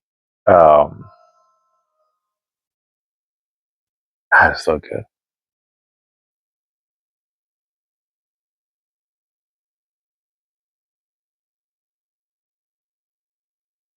I mean, the music to it, the graphics, this all the backdrops in some parts almost look photorealistic to me, and um, yeah, just Square Enix on the Super Nintendo was just on fire. Um, and I missed out on so many of those games because again, I didn't have the Super Nintendo. But this was my first one, right? And it's one of the best, and so you can imagine I was just blown away by this. Um,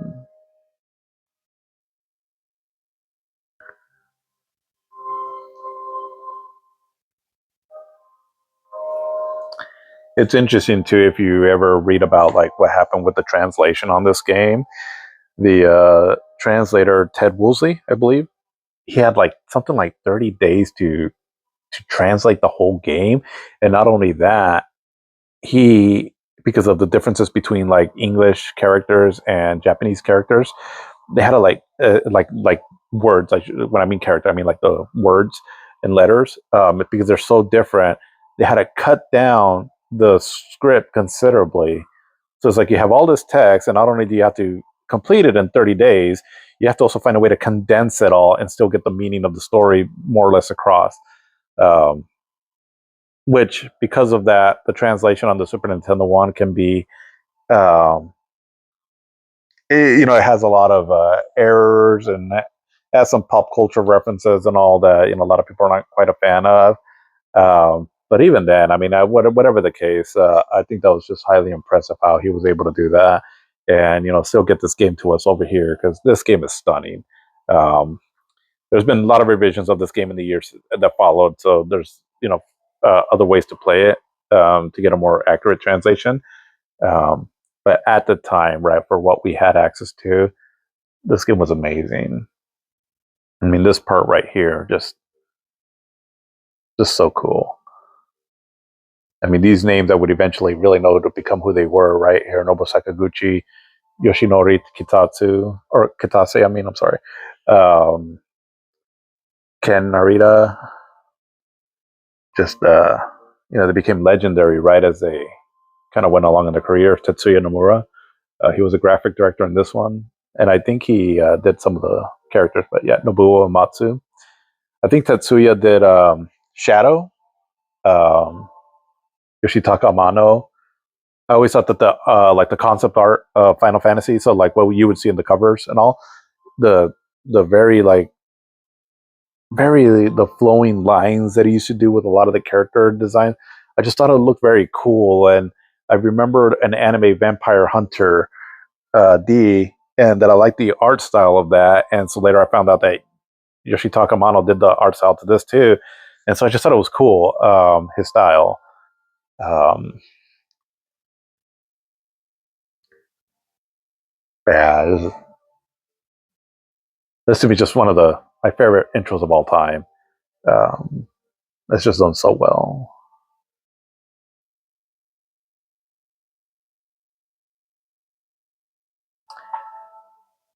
Yeah, takes me back.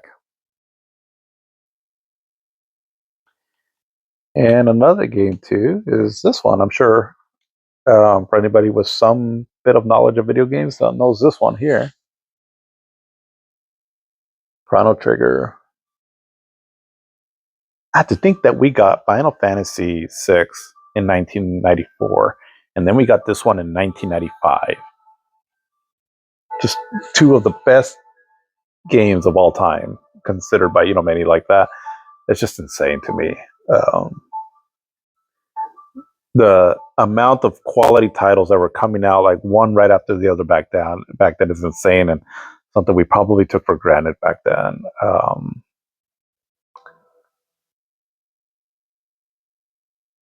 Like I said, Square Enix, or well, back then they were SquareSoft. Um, just the amount of quality stuff that they were pumping out back then is just impressive.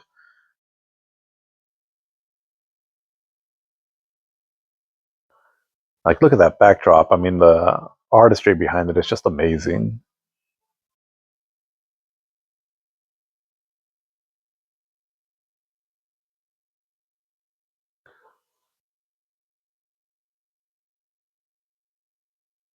Good stuff. Akira Toriyama. I mean, Hironobu Sakaguchi, Akira Toriyama, and the God, a name it lose me. The main dude behind the Dragon Quest games. Um, just what a team. And then the composer, Yasunori Miura. I didn't catch his last name. I forgot. But he's done a lot of other soundtracks also that are really good. Like another future one, Xenogears. Um, yeah. I mean, this was definitely a game where a lot of pieces fell into place at the right time, and you got just a legendary game. Um, I prefer Final Fantasy VI over this one just a hair more, but both of them are just amazing to me and some of the best games of all time. Both of them are my top 100, top 10. I mean, I should say. I think I have Final Fantasy VI as my fifth favorite game, and this one my sixth favorite game. So, and honestly, on a given day, I might prefer one more to the other. So, um, both of them just great games.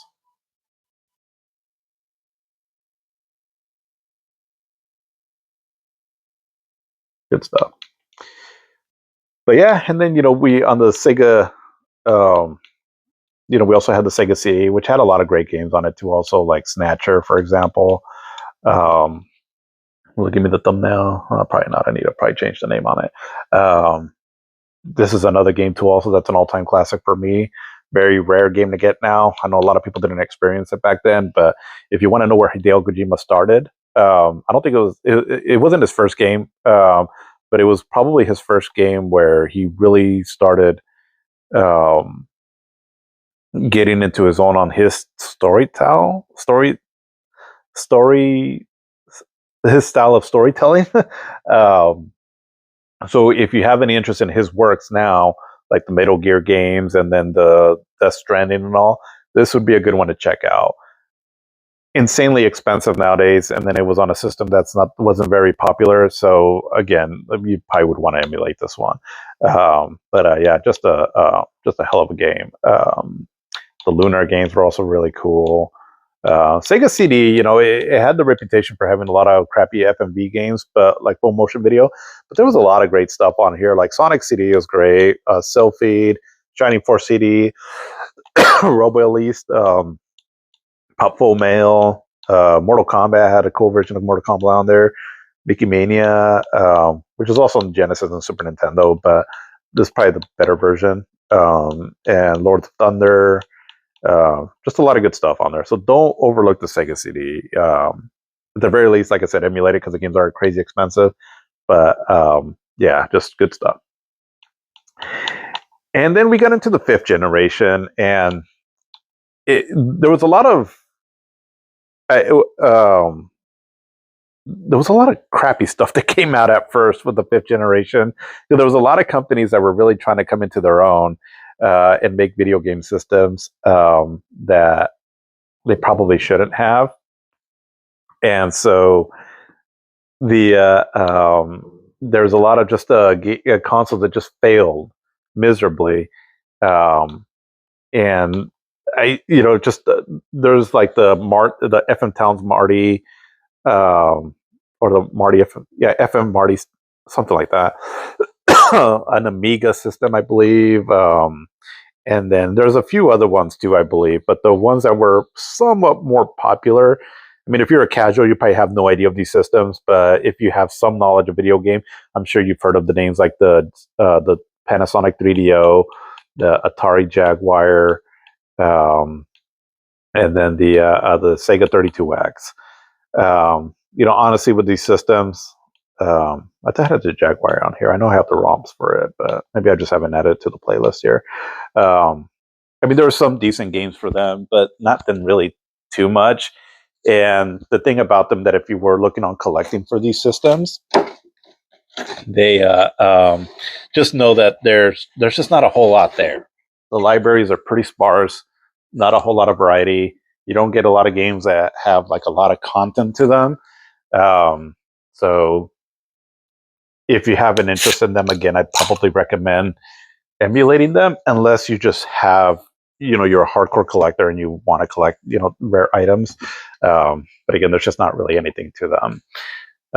So for me, the fifth generation definitely started with these systems here, but it really got going with when the Sega Saturn came out, and then the PlayStation, and then the Nintendo 64. So those are the three systems that I would say were the ones that had market relevance, right? That had that they were in the retail space, right? Because again, once the Sega Saturn, that's because the Sega Saturn is considered a flop.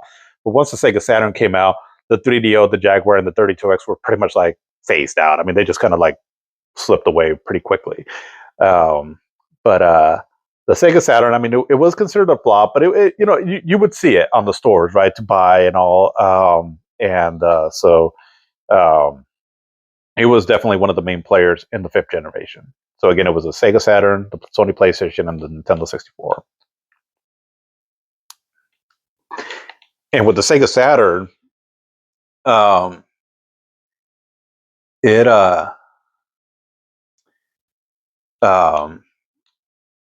I'm going to pause the video here real quick. I'm going to start the video.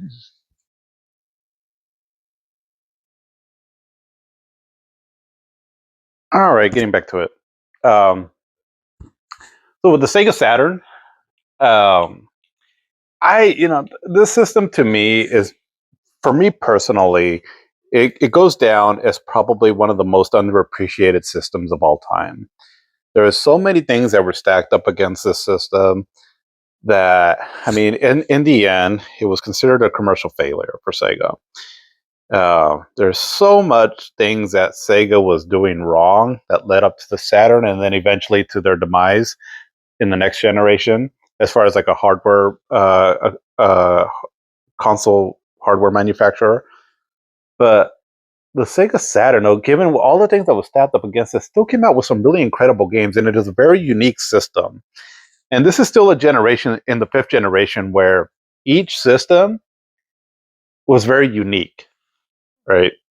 So you still had that with the Sega Master System and the Nintendo, the Sega Genesis and the Super Nintendo, and then even some of the other systems that were around there. Like, for example, in the fourth generation, the Neo Geo and the TurboGrafx 16, they were also very unique systems. And same thing with this one, right? In the Sega Saturn, I think a lot of people, they just kind of associate the system like, oh yeah, had some cool like arcade games and Capcom fighters and Knights, but there was so much more to it still, though, that it kind of bums me out that when I think about the system and everything that happened to it and how poorly managed it was by Sega. It was hard to program for. It was marketed horribly. They released it really early. They didn't follow up on a lot of like popular Sega Genesis games over to the Sega Saturn. Like there wasn't a Sonic, there wasn't a Street Fighter, for example. The sports lineup on the system was really lacking, as because the Sega Genesis was so popular in that. And even then, it still managed to come out with some really cool software, though, that unfortunately just kind of gets lost in time. and makes this, people just blew off the system back then, and nowadays it seems to have some popularity to it. But the crazy thing too, also, that it's hard to get into the system is because the system itself, I think it's fairly easy to find, and there's a lot of cool mods you can do on it now also. But the games are getting crazy expensive, um, and um, and not only that, if so, say like if you are into the emulation scene and you want to emulate this game, it's it's a bit hard to emulate too. So just for transparency, what I've been playing this on is on the Xbox Series S. So I have it in developer mode, where I bought the. It's like you pay $20, and then you get access to this developer mode, right? And you can download just a bunch of different software on there. One of the things being like emulators. So that's what I've been playing it on with the Xbox Series S controller. So this is powerful enough to run the Sega Saturn on the through RetroArch through the Beetle core. Um, but so the Beetle Saturn core. But you have to have a fairly beefy system, right, to do it. So again, this Xbox Series S can handle it. But if you have like a PC, I mean, if you have a fairly decent PC, I'm sure it'll be okay, right, and all. But just to kind of in perspective, is this the PlayStation One is pretty easily emulated across a lot of different weaker systems. Where the Sega Saturn, you need to have some power behind it, right, to be able to emulate it. So that's the other thing too. And even if you do want to emulate it, right, it's just a bit of a harder system to emulate, and then even get it set up and all, because you got to find the BIOS files and all that, and so it's not the most inviting system to get into, whether you're trying to emulate it or purchase games for it. But there is a lot of good stuff on here. And for me, what really did it was, oops, see, let me kind of back up here a bit, as I need to do something here. But anyways, I'm kind of doing this here. If I remember what I'm doing. Okay, here we go.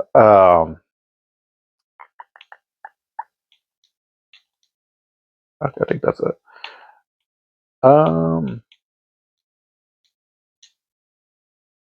There we go. But the Sega Saturn launched. It had a surprise launch, I should say, around, what was it, March or May of 1995, where basically it's Sega Saturn. They were going to come out in September 9th of 1995, I think, because 9/9/95, I think I think I could be wrong, but it was going to be in the September of 1995 to compete alongside with the Sony PlayStation when the PlayStation was going to come out. Um, but because Sega was making all these very rash decisions, they had the 32X, right, and all, and they were probably seeing that it was starting to bomb. And so then they were worried about what Sony was doing, because the Sega Saturn in Japan had come out in the fall of 1994, and it was doing decently. And at one point, it even surpassed the PlayStation, mainly thanks to Virtua Fighter. But Sony was starting to come out with some really impressive software, and the hardware was showing that the 3D was more capable than what the Sega Saturn had, and it was just more easier to develop for. So Sega started freaking out, and from my understanding, because of all that, they made the decision to have a surprise launch around March or May of 1995, when it was a CES, basically. And Tom Kalinske, from my understanding, he was against that, but he ultimately had to obey his bosses up over in Japan. So they launched it on surprise, and it just it didn't. It wasn't a complete flop at first, but it just definitely didn't hit the way Sega was probably hoping it would. I think I read something that the amount of units that the Sega Saturn sold between when it launched in early 1995 until September, um, Sony matched that within like a few days or a week or so when it came out in September. So right off the bat, right, Sony just had a better head start on it, sales wise, even though the Sega Saturn came out earlier, which is unfortunate, right enough, because they just didn't have a whole lot of software for it, and the times were changing too. You know, it was kind of cool that we had a Sega machine that could do some decent 3D. Like this game here looks pretty stunning, actually. The Virtua Fighter 2 and the emulator that I'm running it on doesn't quite. There's a lot of dithering effect, but because the polygons were 480p resolution on this game, and so it just looked really stunning, right? Like on a CRT TV back then. And again, the emulator doesn't quite capture that. I feel. Um, but anyways, Sega ended up proving that they could do some decent 3D, but it just wasn't enough though, because again, Sony just started getting all the big licenses, coming out with the games that people wanted more. The games themselves just had more content to them, where Sega games were just kind of more arcadey like, which was great. But again, the what people wanted was shifting. Because I think back in the fourth generation, we thought it would have been cool to have arcade perfect ports, right? Or closer to them. And even though the Sega Saturn, again, like Virtua Fighter 2 is not arcade perfect, but it's a pretty good version of it. People wanted more with their games. So for example, Virtua Fighter 2 is a great game. It's a fun game, and it's my favorite 3D fighting game of this era. But you had games like Tekken 2 and then Tekken 3 eventually, where it was a very commendable fighting game. For many people, they preferred it over Virtual Fighter, and it had a lot more content to it. Um, and so ultimately, Sega just couldn't compete against that, where their games were just more bare bones in the content that they had. Um,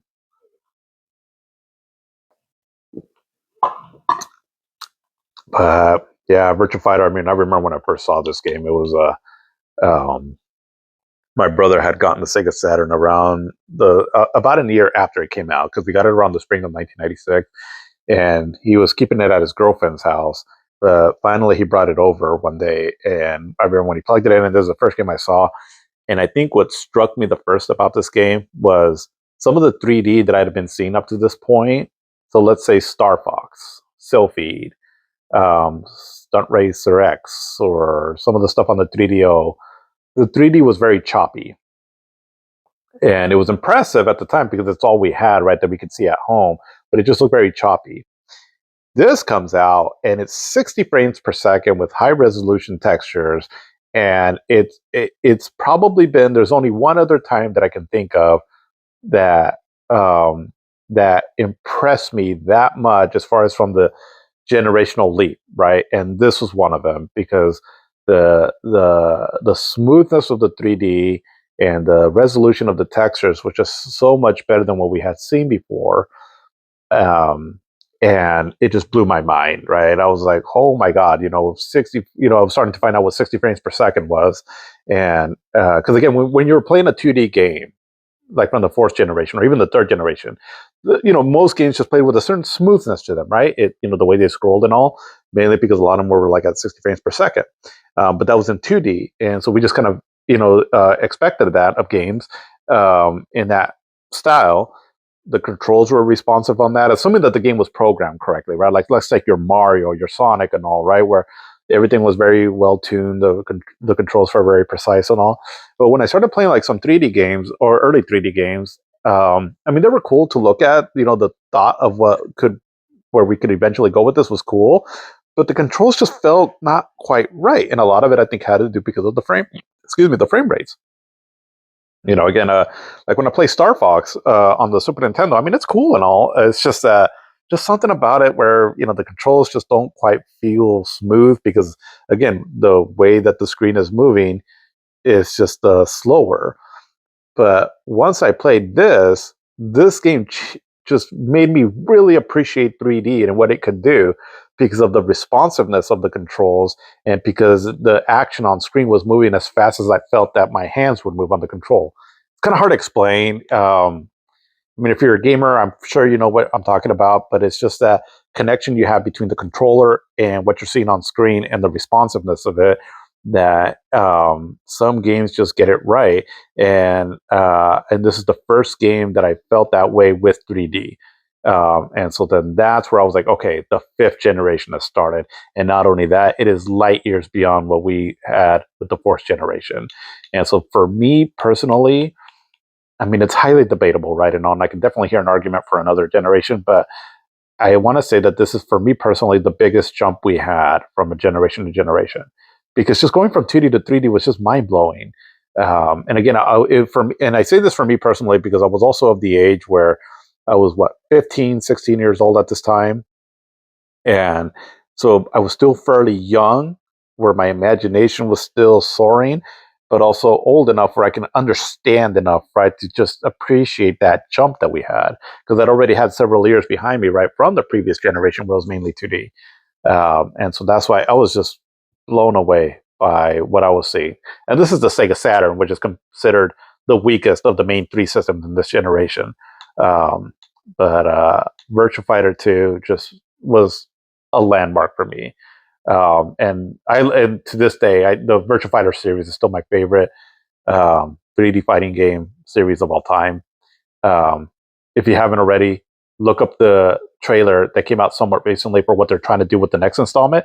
They're not really calling it Virtua Fighter 6 still, it seems like, but just look it up. It just if they can get that level of fluidity in the gameplay and the controls, oh my god, that's going to be amazing. So yeah, I'm very excited about that. Um, but sorry if you hear me drinking something, I just grabbed the 7 Up here. I'm not just drinking a soda here off screen. Um, but another game that we got pretty early on was Panzer Dragoon. Also, um, this game too was just pretty amazing back then. Graphics are a little choppy, but runs like at about 20 frames per second.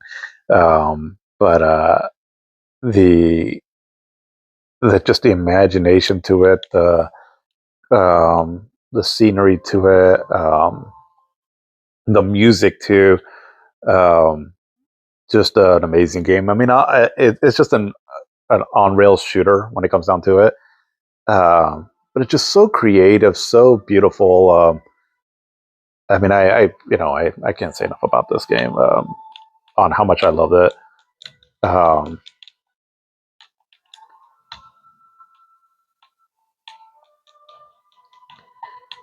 this was kind of hard too. It's pretty short, 27 levels, and then some of the levels are pretty short also.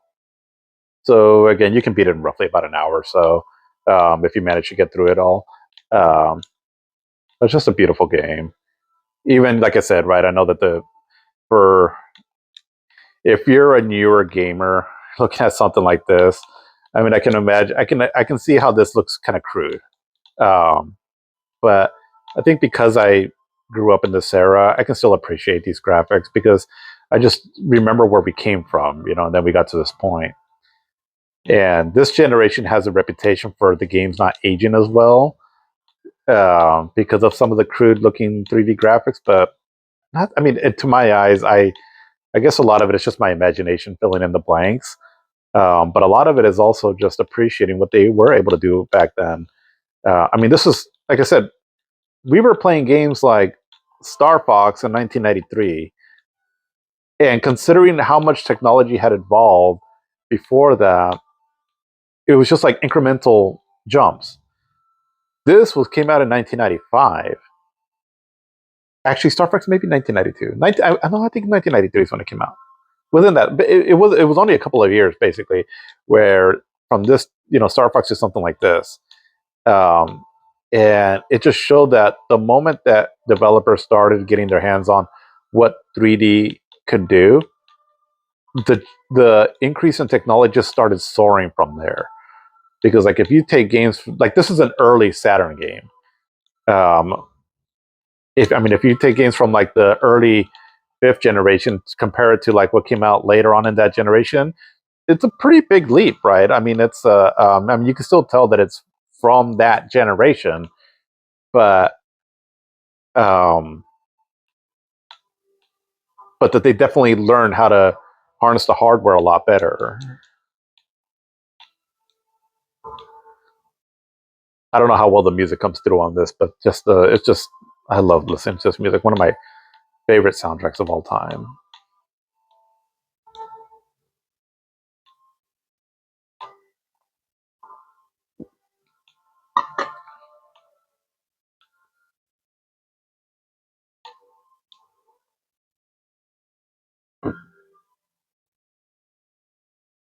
Yeah, it's great stuff.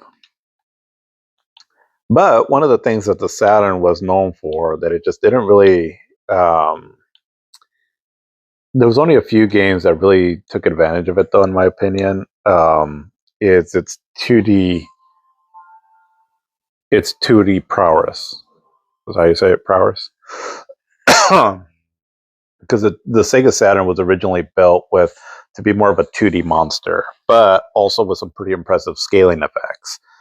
Um, kind of think of like some early 3D Saturn games like this Outrun, Afterburner, and all. Like it was able to handle like those kind of 3Ds right really well because they're mainly sprite based, and then also really cool 2D graphics. But again, right, everything was just shifting over to 3D. That they, from my understandings, Sega just had to make a decision to add an extra graphics chip onto the Sega Saturn so that it can try to have some more 3D capabilities. That it was originally built to be a 2D monster, and so the games that take advantage of that are pretty impressive.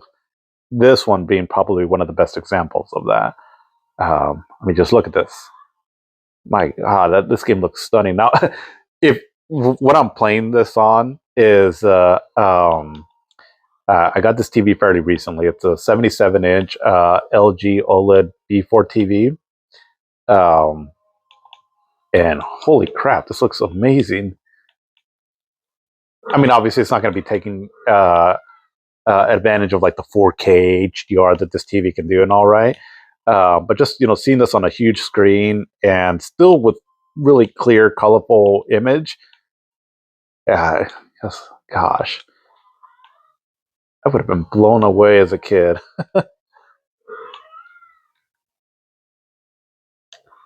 And I was blown away as a kid still, even with the whatever TV we were playing on this on back then.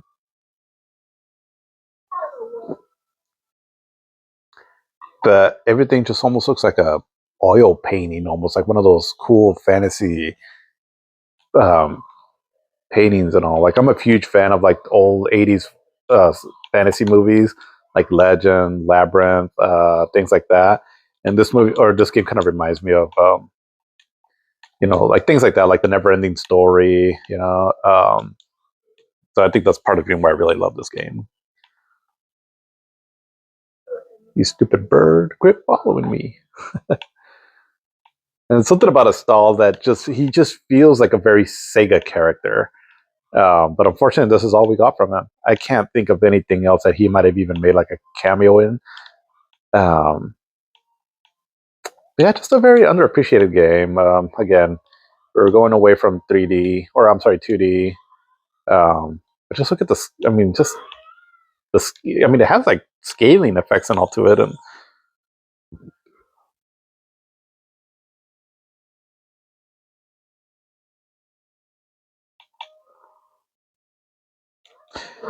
but yeah, if you get a chance, definitely check it out. The classic, and then probably the popular game on the Sega Saturn is Knights, um, which I like. I like Knights. Um, it's very original. It's fun.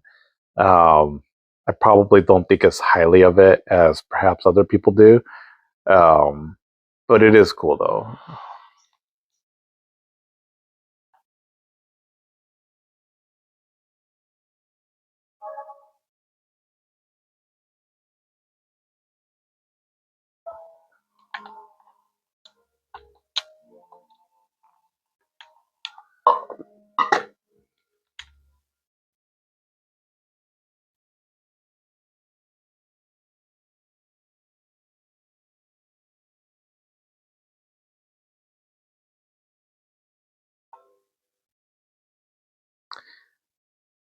Very colorful. And then there's a version on the Xbox 360, which is backwards compatible all the way up to the Series X. But it smooths out the textures on it and all. So looks pretty impressive.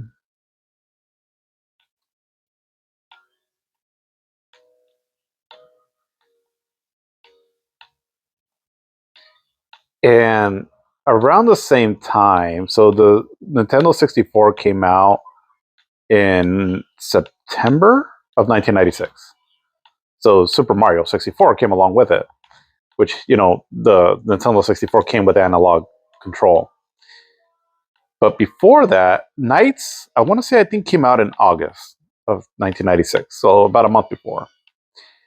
And then around that same time is when the DualShock came out. The DualShock controller came out for the PlayStation. So I don't know who was first, but it wasn't. I don't think it was Nintendo that was the first one to the market with analog. Although I think that because people knew that Nintendo was coming out with an analog controller, um, is why Sony and Sega kind of got on the ball on it. But I want to say that Knights might have been the first one because when this game came out, it came with the 3D controller packed in.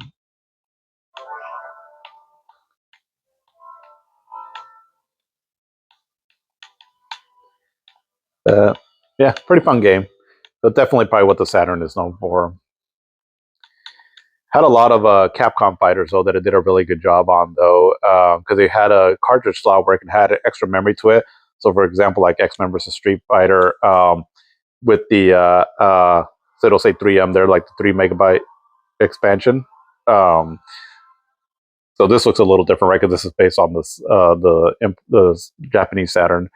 Um, but like this game was just pretty impressive because it was pretty much arcade perfect.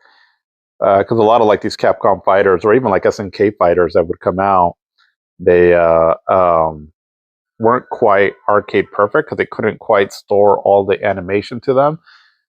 Just the way the systems were made, I think it has something to do with the internal RAM. I'm not the most technical. I understand some of it. It's just I understood a lot, some of it up until this point, and then as we get further along in the next generations, I'm not as going to be as knowledgeable, right? Like as far as like the specs on the systems and all that.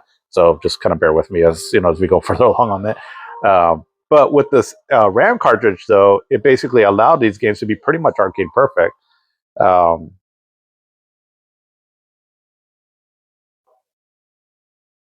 I remember just seeing characters like Juggernaut, um, and like even like Wolverine, just their animations, I thought was pretty cool.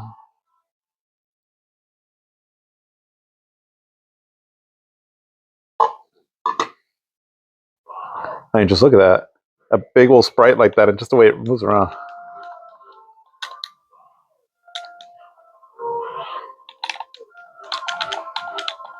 Yeah, just and it still looks impressive. I mean, it's cool now that we recently got that Marvel Capcom Fighting Collection, which is pretty cool. But I still like kind of checking out the Saturn one just because, again, it's just impressive what the system was able to do back then when it came to 2D stuff. All right, but anyways, let's see. But the one that dominated this generation, no doubt, was the PlayStation. Um, I mean, this system just came. I mean, it was like a revenge story, and it was out for blood because it's so Sony partnered up with Nintendo to make a CD-based system that was going to come called the PlayStation. It was going to be like an add-on, um, but from what I understand, Sony was going to end up benefiting financially more from it, where Nintendo not as much. So Nintendo kind of at the last second, in a very kind of disrespectful manner, turned their backs on Sony, and they ended up partnering with Panasonic, which they ended up making the what is it called, the Philips CDI system, which was it was kind of it was pretty much a flop. It's just more infamous for the really bad like Zelda games that were on there. Um, so Nintendo screwed Sony over in a very public fashion, and so Sony wasn't too happy with that. Sony then went to Sega to try to partner with them, and Sega of America wanted to be on board, but Sega of Japan pretty much said no. So Sony here trying to get into the game system or the gaming industry were turned down by both these systems. That Sony, from my understanding, the main has had the main bosses of Sony were pretty much not wanting to go forward with this, but Kaz Hirai, Oh no, or no, Ken Kutanagi. Kutanagi. I don't know if I'm pronouncing the last name right, so I apologize. But he was pretty much the one that architected this system and said like, no, let's move forward with this, right? I want to move forward with this because he had a vision of how video games could be very lucrative in the future. And so here came out the PlayStation. And yeah, I mean, they made a lot of right moves. I think what benefited Sony, where maybe like the Panasonic 3DO and other systems failed, is their marketing power. Because Sony was already a big company, right? They had movies, music, a lot of hardware already that they were doing. So and not only that, but I just think that they knew how to market things and how to schmooze over a lot of companies over to their way. And they just got a lot of big names at first, and then eventually kept expanding on that. Where Sony ended up basically becoming the best of Sega and the best of Nintendo, and by that I mean that Sony went after Nintendo, competing, that we could compete against Nintendo, but in a very kind of Sega way, but at the same time attracting a lot of the third party developers because like the Super Nintendo, well, the Nintendo and the Super Nintendo were kind of like the systems to go to if you wanted the best third party support. The Sega Genesis had good third party support, right? But it wasn't until a little bit later in its lifetime that it started getting that. But it didn't quite have it like the way the Nintendo did in the Super Nintendo because they had companies like SquareSoft and more of the bigger name Capcom and Konami games and and so forth, right? So Sony ended up attracting a lot of these third party companies, and then also was kind of aggressive in the way they were marketing the system. That it just like blew up quite a bit. I mean, at the end of the day, Sony sold. It was the first system to sell over 1 million units. I think it was like at 101 million. Where like the Nintendo 64 sold. Let's see. I want to say it was in the 30,000s. No, not 30,000s. 34 million or something like that. Where because I know it sold less than the Super Nintendo, and I think the Super Nintendo sold in the 40 millions, somewhere around there. So I think the Nintendo's around the 30 millions or so, and then the Sega Saturn sold like I think roughly like about 9 million or close to 10 million or something like that. But anyways, even though those numbers aren't completely accurate for the Nintendo and Saturn, it was the first system to sell over 1 million. The PlayStation was so completely dominated, right?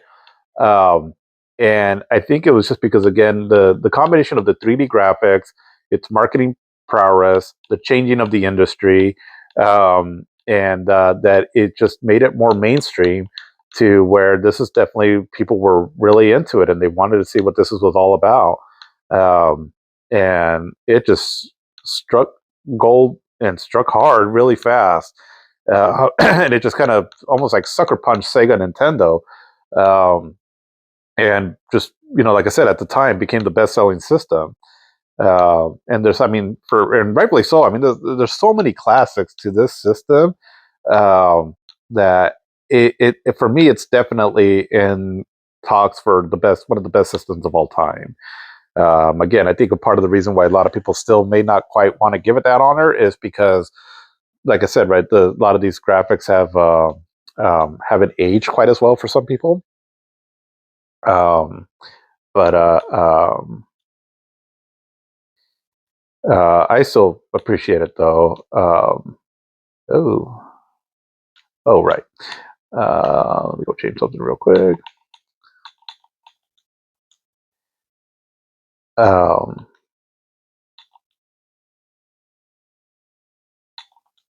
okay, I think that's it. But yeah, it's just so many classics on it, that it's just they just did a lot right. And one of the big names, oh, this right here. This is so classic though, right here.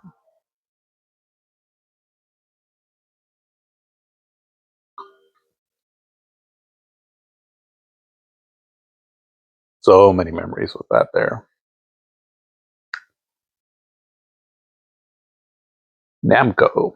But Namco, they were probably one of the biggest helpers of the PlayStation becoming so popular because they had just a lot of cool software that came out, and So to compete against like Sega, Sega had Virtua Fighter, they had Tekken. Sega had Daytona, Sony had Ridge Racer with Namco, right, providing these games. Sega had Virtual Cop. Namco gave the PlayStation what is it called, Time Crisis. Um, and so, and then again, a lot of these games they just had more substance to it. Well, not so much Ridge Racer, I guess, not the first one, anyways, because that was pretty bare bones. It only had like one track, but like Rage Racer that came out afterwards, right? It had just more, it had like a tournament mode, or like a Grand Prix mode or something like that. It just had more content to it, right? Um, and and another cool thing about this generation too, and you saw it more with the PlayStation, was these really cool cinemas here, like computer graphic cinemas, because people were already kind of like full motion video. Nah, we don't like that. But these here were pretty cool. And some of the best in the business was one of them was Namco.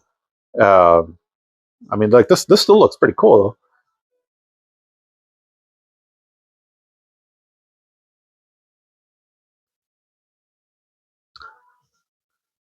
The video quality that the PlayStation could do also was better than the Sega Saturn as well too. It didn't look quite as fuzzy. Um,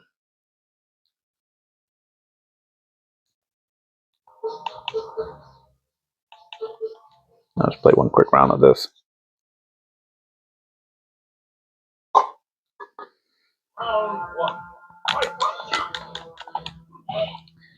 Now, I personally prefer Virtua Fighter 2 and the Virtua Fighter series over Tekken. I just feel like the controls are just more fluid and all, but and just more responsive, just more of a tighter gameplay. But Tekken has more of an appeal, I feel, to it. The characters are cooler. The music has cool music. Has a story to it, even though the story is it's just so complex. And just geez, the family issues in this game is just pretty insane. um, but I just think like it just had more of an appeal, and why Tekken has probably been just more popular than the Virtua Fighter series.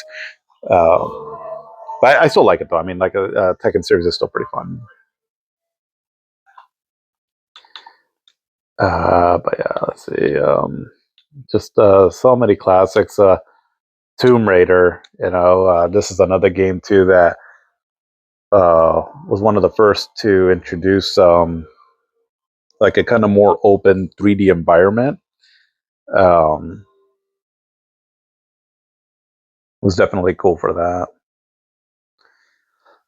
And then also having a very popular lead character. Again, another female character, right? That was really beloved by many back then. Probably for some more obvious reasons, right? But I can understand the pushback against that. Where she was kind of more of a sex icon, but but she was still really beloved. Her games were really popular. I would say that in the third generation, Mario is like was the face of gaming for that generation. In the fourth generation, I would say Sonic, just because Mario he had that one game and he was in other games and also, but he only had one main game during that generation. And even though I prefer the Super Mario World games over Sonic games, I still feel that Sonic is probably more the face of gaming of that generation. But if I were to pick a face to represent this generation, the fifth generation, I would give it to Laura Croft. Um, Her games, these games here can be a bit rough. The controls are just a little stiff and all, and it's kind of excuse me, hard to get into these games now. But um, she was definitely a very iconic character. Um, she helped bring 3D adventure games to the limelight. Uh, oh, excuse me, it wasn't the first 3D game like this, but it was definitely one of the first. Oh, excuse me, one of the first ones though that was one of the more successful ones though. I remember it took me a while to kind of get the feel of these controls because it's everything's just kind of a in square box movements. It's kind of hard to explain, but But I remember doing things like that. I thought it was so cool. Like, um, what felt like the level of control that you had. Um,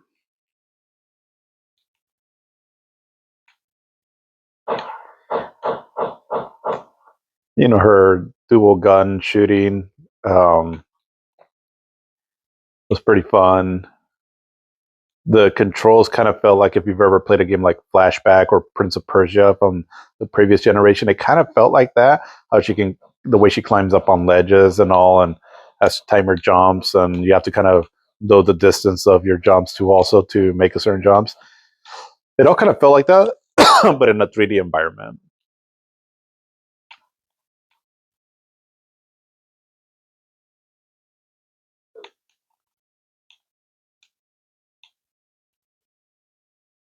Yeah. Um, the Tony Hawk games, I mean, these were they weren't really like the kind of games that I really liked, but they were still cool though. And I really got into the second one. The Twisted Metal games were fun. And Wipeout, Psygnosis was another company that helped out the PlayStation pretty early on. This one here, just a hell of a game, Wipeout Excel. In my top 100 games, just a blast to play this, and the soundtrack was just so awesome back then. Had a lot of groups that I was listening to back then for like electronica music, like the Prodigy, the Chemical Brothers, Future Sound of London, and for a lot of them to be in the soundtrack of this was just pretty cool back then. Xenogears, this game. Um, there's so much to say on this game. All I'll say for it right now is just one of the most impressive games when it comes to story, scope. Um,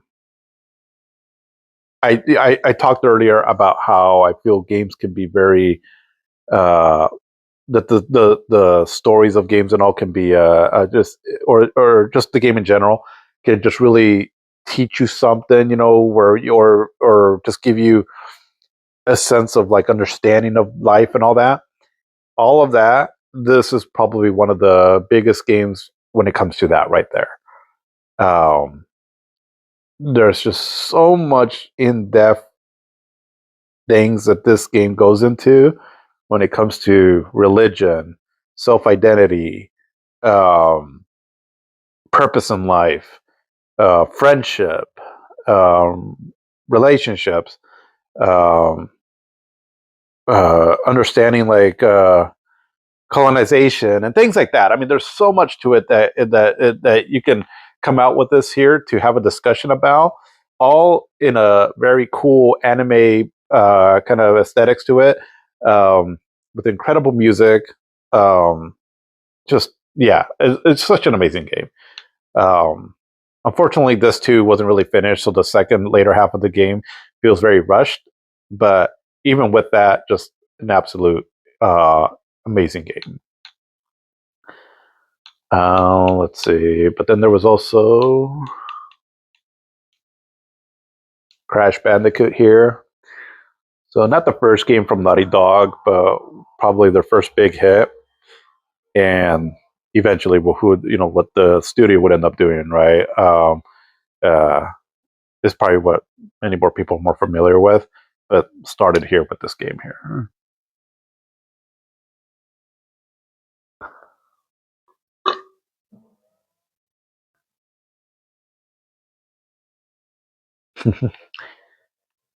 This game, Knights and Super Mario 64, came out roughly around the same time. So they were all sort of mascot based games. They came out fairly early in the system's lifespan, that it almost seemed like these were going to be the mascots for the system. They were going to duke it out, right? Um, ultimately, I mean, obviously Mario stuck around, but Knights only had that one game, and then the Sega Saturn kind of floundered. Where Crash Bandicoot, I mean, it had three games, and then it had a racing game, and I think a puzzle game, maybe, in this generation. Um, but eventually, the character ended up being bought off, and um, it ended up becoming a multi-plat game. But for a while there, he kind of was Sony's mascot.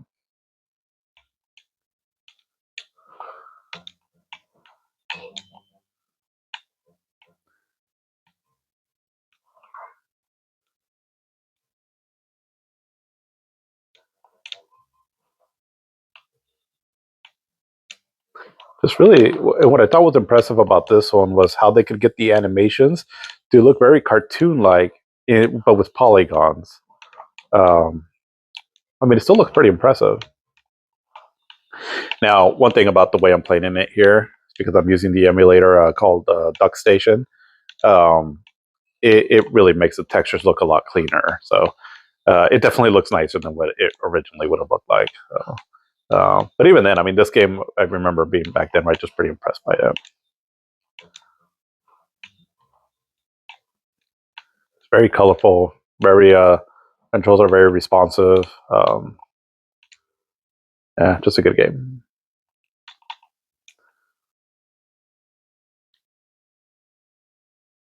And probably another series that was really popular on this year was Resident Evil.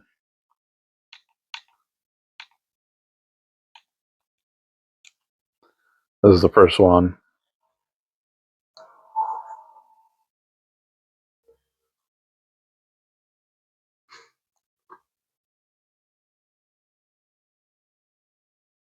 I can never get tired of that little intro. But Resident Evil, I remember playing this game first. We're at a friend of mine used to stay. He was kind of a trouble kid, and so a teacher of ours would. She kind of temporarily took guardianship of him, and so we would go over to this teacher's house to visit my friend that was living there. Well, one day, the teacher and her husband left somewhere out of town, and so we had a little get together there at her house. And one of our friends that had come over brought this game over, Resident Evil, and I'd already been hearing about it, that it was getting pretty popular and all. But that was the first time I actually got to play it, and I liked it so much that I asked him if I could borrow it. And I remember I went through this game within just a few days. I remember I got pretty hooked on it, and I thought it was really cool.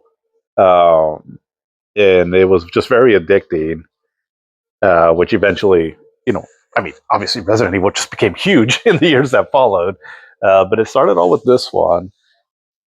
And as cheesy as this little intro is, I mean, I think it's now just like infamous now. But yeah, that's where it all started from.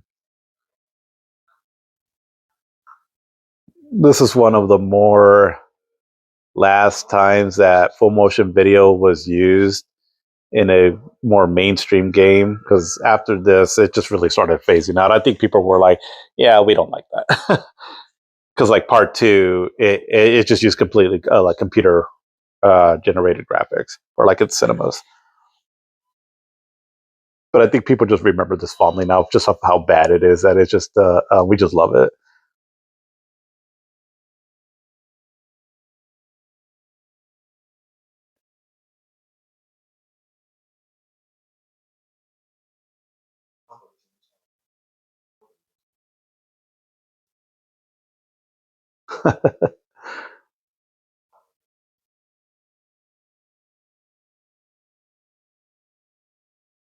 The sneer he gives there, yeah. And it's not completely horrible, but there's one part though that I was like, "Oh god, that is bad." It comes up here a little bit later, where the acting is just it's pretty cringe.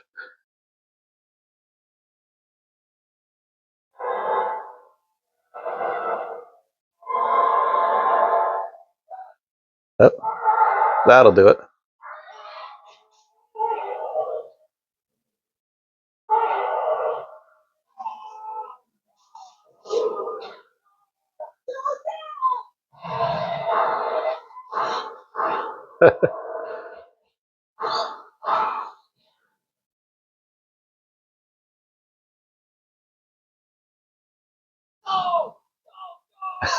That part right there, and then the way he slowly lowers his hand.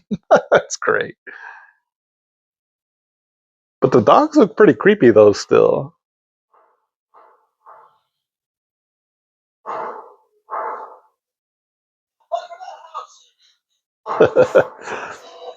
there's a channel I think on YouTube where um, I think I've seen that they have like these actors on there fairly regularly where they do like interviews with them and all.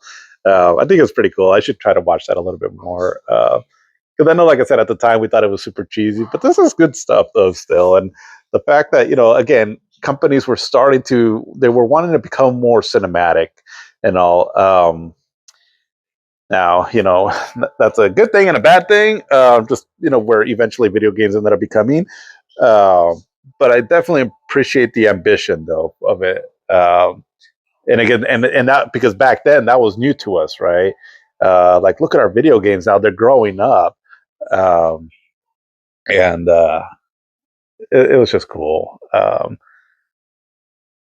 They have escaped where they thought it was safe. Yeah.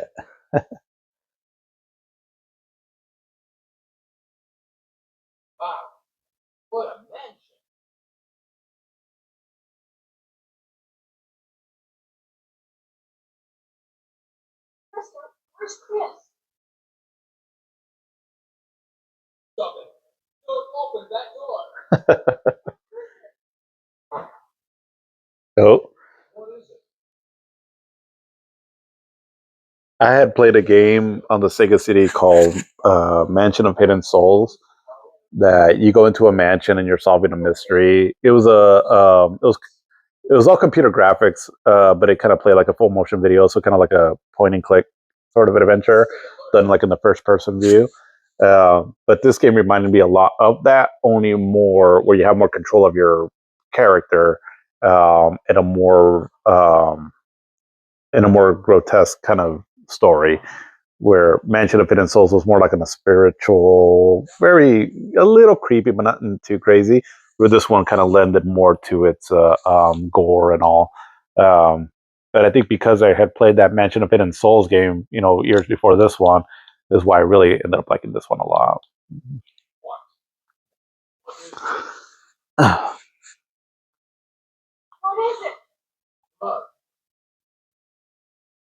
And so games were starting to become, because of what happened in the previous generation, especially with the whole Mortal Kombat and Night Trap thing, where games were now able to, or game companies were able to put a rating on games. They were starting to get a little bit more bold with the content in the games that were being out there, and especially because graphics started getting more realistic. Um, like this, for example, right here.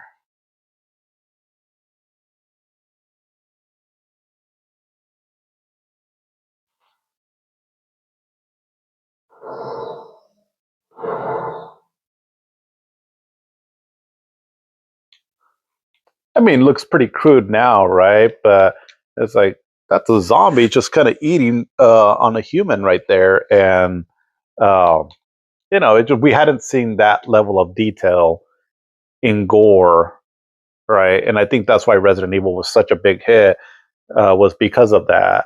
Again, the graphics haven't aged that well now, but we just hadn't seen that back then, and so it was cool to see. um, for like horror fans. Let's see, but this game right here also, for so talked about like the Metroidvania genre, right? Well, I was just so impressed with the interconnecting levels and all that, right? And then Super Metroid, really did it really well. Still one of my favorite games of all time. It's in my top 20, Super Metroid. And then this game comes along, and uh, going even further back, one game that I didn't show, but on the Nintendo was Simon's Quest. I really liked that game back then. So then this game, when I heard that it was announced that it was a Castlevania game that was like a Metroid kind of style game, which I already loved. But I was also thinking like maybe it's going to go back to taking some of the elements from like Simon's Quest 2 with some of the best 2D graphics and music. I was like, sign me up. Um, and Yeah, I mean, sure enough, this game is just uh, unbelievable.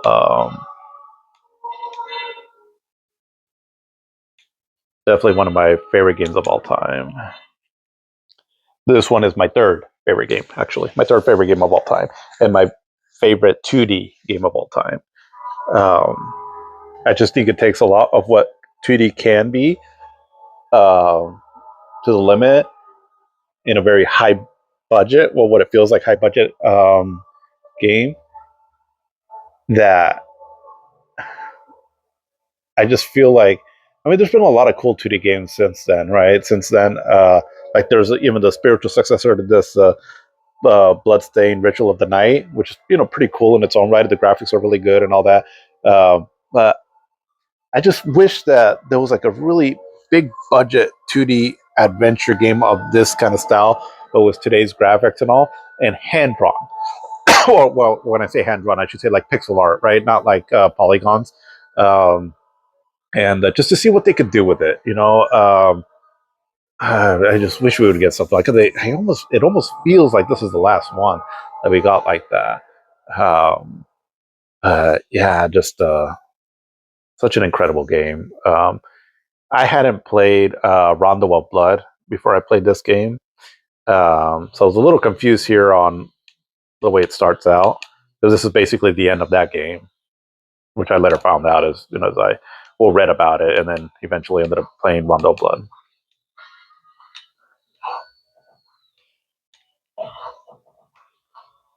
Speaking of bad acting, though, monster. You don't belong in this world. But by my hand that I once in flesh. I was called here by you who wish to pay me tribute. Tribute? You steal men's souls and make them your slaves. Perhaps the same can be said of all of us, or all religions. As empty as your soul, mankind ill needs a savior such as you. What is a man? A miserable little pile of secrets. But enough talk. Have at you. I think I'd heard that they used just like a family of the employees to do the voice, something like that.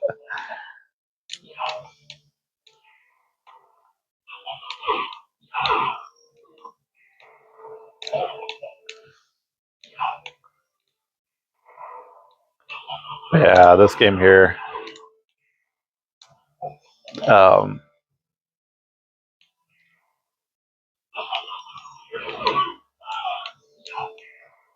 just gets the music to this part is just so amazing. There's a lot of games in this generation that one thing that I think gets overlooked a lot is just the quality of the music in a lot of games. Some of my favorite soundtracks come from this generation, like this game, the Final Fantasy games, the Stall, Panzer Dragoon games, um, the there's just a lot of games because it was taking advantage of the CD technology, right? Or they can just have CD quality music. But at the same time, also, video game music was still, I guess, I don't know, I don't have a better way of putting it other than that it was still felt like video game music. Um, but with better sound quality. And I say that because like nowadays, I mean, there's a lot of great soundtracks nowadays, right? And all, I mean, but it just definitely feels more of like of a movie kind of quality, where it's quality stuff, obviously, but it's just kind of also kind of more there in the background, where music from this generation felt more unique. So because it was still video game music, but just a lot better quality. I don't know if that makes any sense, but oh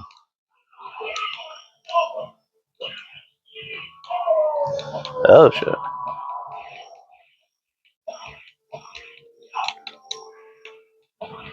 3D effect in the background is pretty cool. And I like the detail on this monster looking thing. And I never understood this. I was like, what are those animals? Like, I don't get it. Obviously, if you play the Rondo of Blood, it'll make a lot more sense, especially if you unlock Maria and play as her. But basically, that's a reference towards that, basically, on her powers that she uses in that game. And the boss pretty much looks the same in Rondo of Blood, just the background is, not quite as impressive as it is here. Um,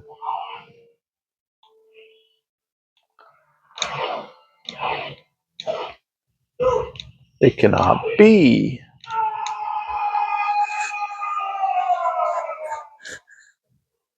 I thought that was cool too. Almost like it looks like a picture that kind of gets burnt up.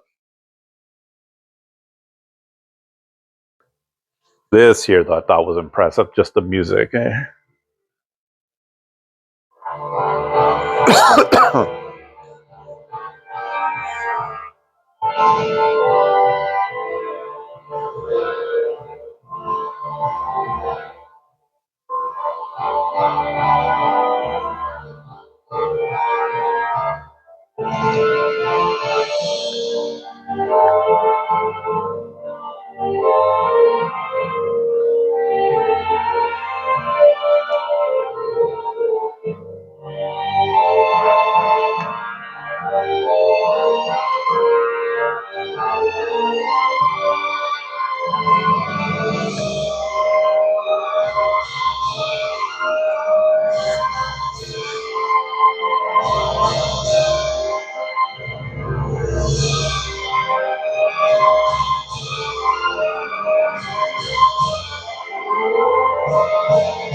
Castlevania.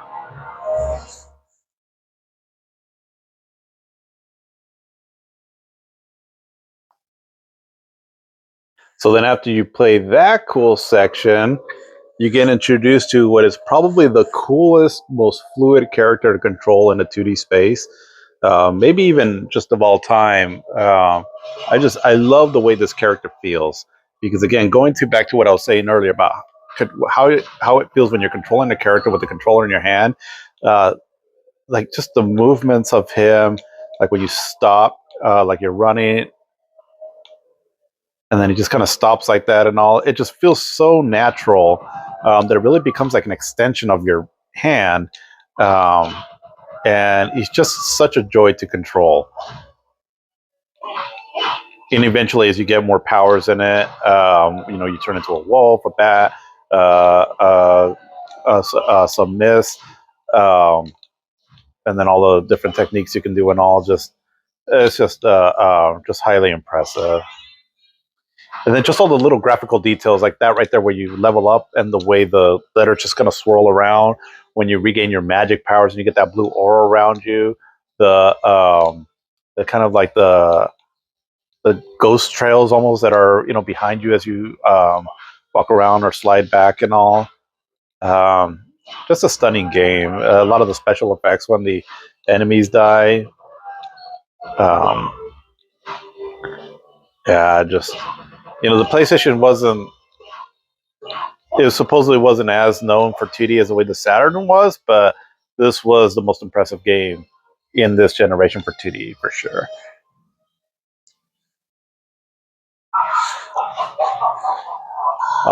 Alucard, what is your business here?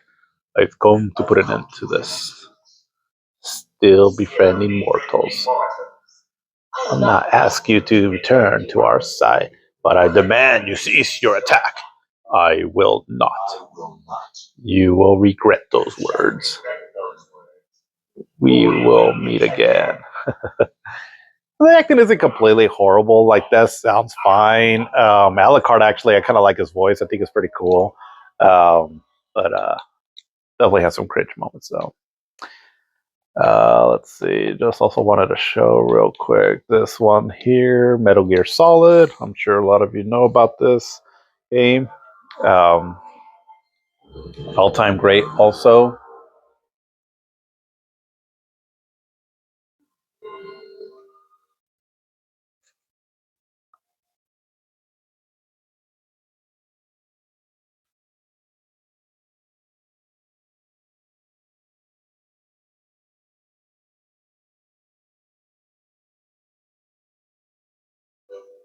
classic right there. Do do do do do do. If this was your first introduction to a Hideo Kojima game, uh, I could see how this would have been pretty mind blowing. He's, you know, he certainly has a style. He's like, his work is just his own, and that's what I respect from him. Um, some of the stuff is kind of cheesy, kind of all over the place, and doesn't really make sense. But what I can absolutely respect, though, is that it is his work, though. Like it has his signature on it, where you can't really replicate it. Um, and so, if this was your first exposure to a game of his, I mean, I can imagine how this would have been mind blowing.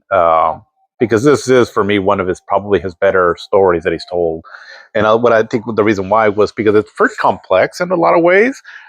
Just a lot of the terminology that they use, a lot of the um, makes it feel like a real military kind of spy espionage stuff. But it has also an element of like the fantastical, right, with the enemies, with their special powers and all that. And the way he kind of combines everything with the silliness to it, with the and also serious, he does it in a way that only he can really do. Um, but I when I came into this, I'd already had gotten a taste of it because again I had played Snatcher before this, which again has kind of the same style, and so I think that prepared me for the level of almost fantastical absurdity that this game has. Um, but I think it's just because it's very unique to him is why I can appreciate this his game and his work a lot. Which I need to get into Death Stranding. I haven't really played those games, so definitely need to try to get into those ones there. High-tech special forces unit Foxhound, Lord Foreman unit, when I was I just like the way they talk about these, his bad guys, almost like they're superheroes, comic book characters kind of style. Igor Wolf, and Charge, Roy Octopus, Master of Disguise, Vulcan Lee, Giant Shield, and Revolver Ocelot,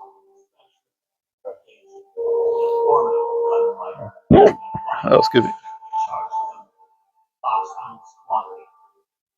And as I remember, as I was listening to this, right, this monologue here, or dialogue, I should say, I was really impressed with the voice acting. But again, because I had played Snatcher, uh, Hideo Kojima was just he's very much a movie nut, and so I think he just probably wanted some good acting in his games, and especially because his games are so story intensive.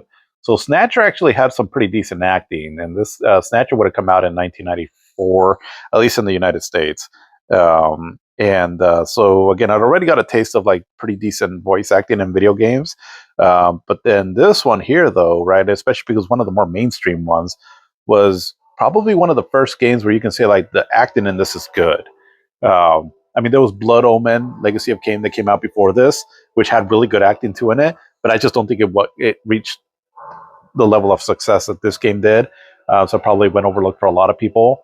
But I think that's why this game was, or part of the reason why this game was so big, aside from the really creative gameplay on it, the story to it, and all, was just the acting on it was just really impressive, and it really made it feel cinematic. That games were already starting to go in that direction, like I showed before was Resident Evil, and the depth that the story goes into, it, I mean, just very cool stuff. Um, I mean, I remember I identified a lot with the Snake character, just kind of being a loner, and all. And it's just a really well made story that rivals a lot of the best of what Hollywood could do. The graphics were a little crude, but they're all real time, and so being for this generation, it is pretty impressive. But I remember I got this game in the winter of 1998, and the game takes place in winter, so I think and I played it a lot during the nighttime. So it just fit the tone of this game and all, and just got so sucked into this world that made me love this series here, and then eventually what came out afterwards. But it didn't start from here because Metal Gear started with the MSX computer in Japan, and then eventually the Nintendo. But this is the first one that was really like mainstream and big, and I think that probably most people had the first exposure to this game. But yeah, good stuff. All right, so for the PlayStation, I just want to show one more game, and for me, it's the game that almost needs probably no introduction if you have any kind of a knowledge of video games, and that's Final Fantasy VII.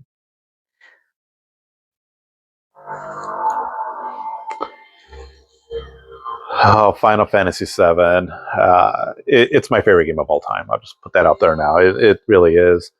Um, for a lot of people, it hasn't aged that well and all, but I still love it. Again, because I grew up with it and all, I think is why I can still appreciate like these kind of graphics and all. But um, no game has ever sparked my imagination the way this one did, and probably no medium really. I mean, there's been a lot of other stuff that I've really enjoyed, like movies, books, anime, and mangas and such that I've really liked.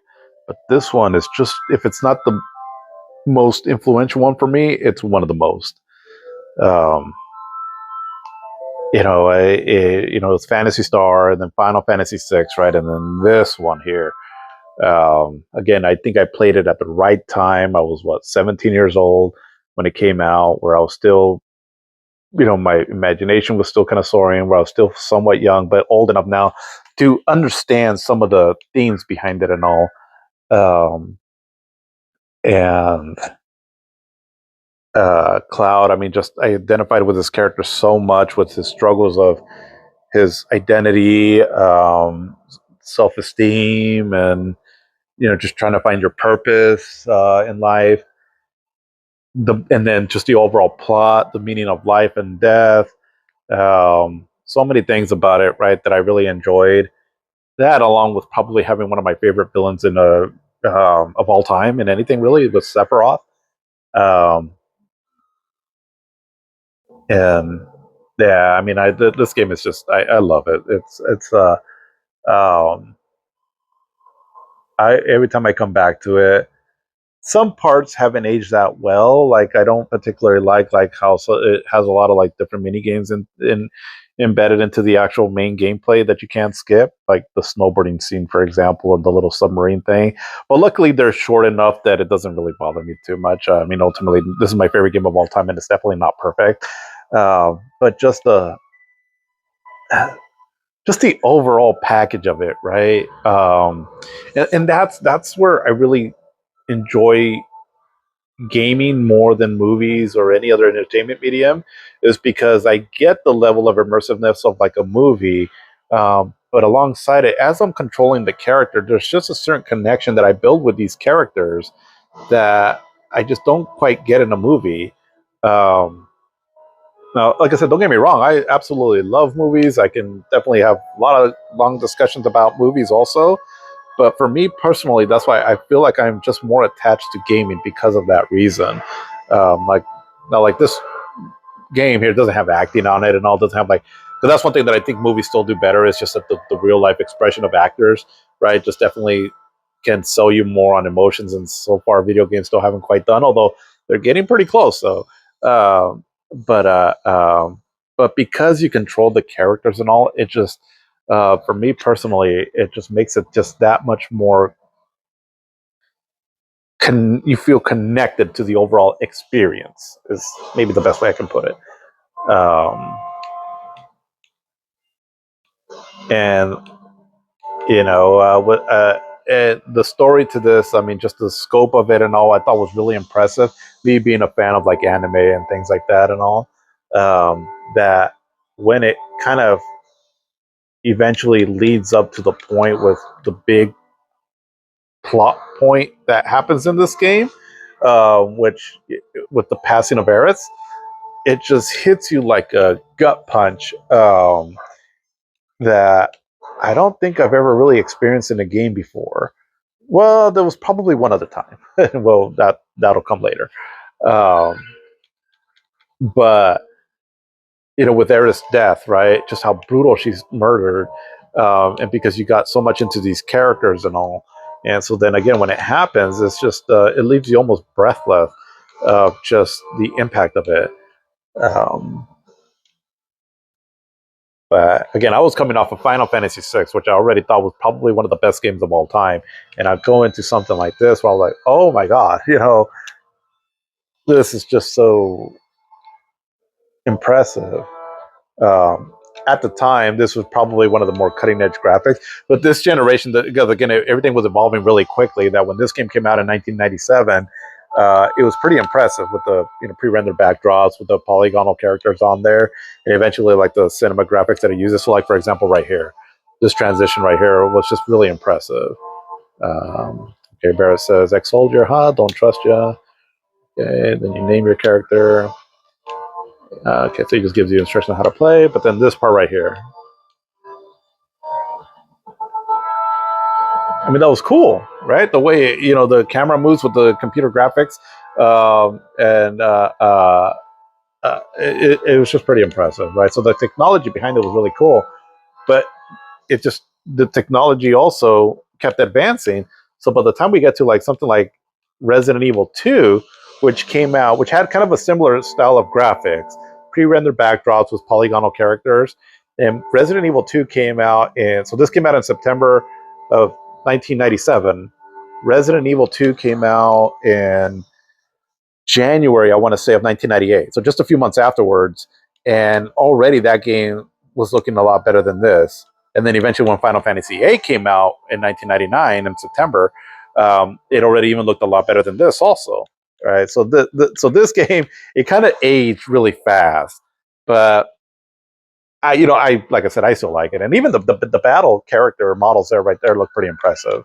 Um, it's just mainly like these models right here in the field, right, that look a little clunky.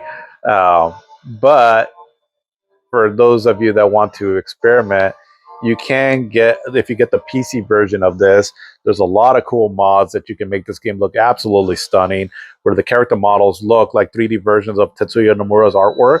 And then everything runs at 60 frames per second, and the backgrounds are, in the battle, the backgrounds have more detail to them. And then in this part right here, the pre-rendered backdrops look a lot cleaner. It's truly stunning. If you get a chance, definitely check out that version there. But yeah, just I'll go more into this game at a later date. But just know that definitely my favorite game of all time.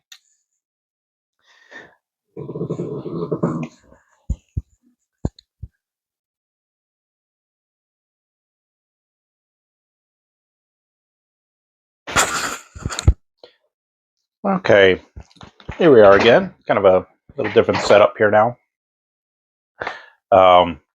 But let's wanted to finish off with the last major system in the 5th generation, and that is the Nintendo 64. So I'll be playing this on my Switch here with the Nintendo 64 online app here. They've got a pretty decent selection here. I mean, they got some of the major games. There's still a few that I would like to see on here. For example, Killer Instincts Gold, I think would be cool to have. Mischief Makers, that'd be another cool one too. Sin and Punishment is on here, I believe. Yeah, so Sin and Punishment is here, so we're good on that one. So the pretty good selection, and then you have like the mature one also, which only has 4 games on it. It's the first two Turok games, Shadow Man, I believe it's called, and then let's see, what's the other one? God, I forgot what the other one was.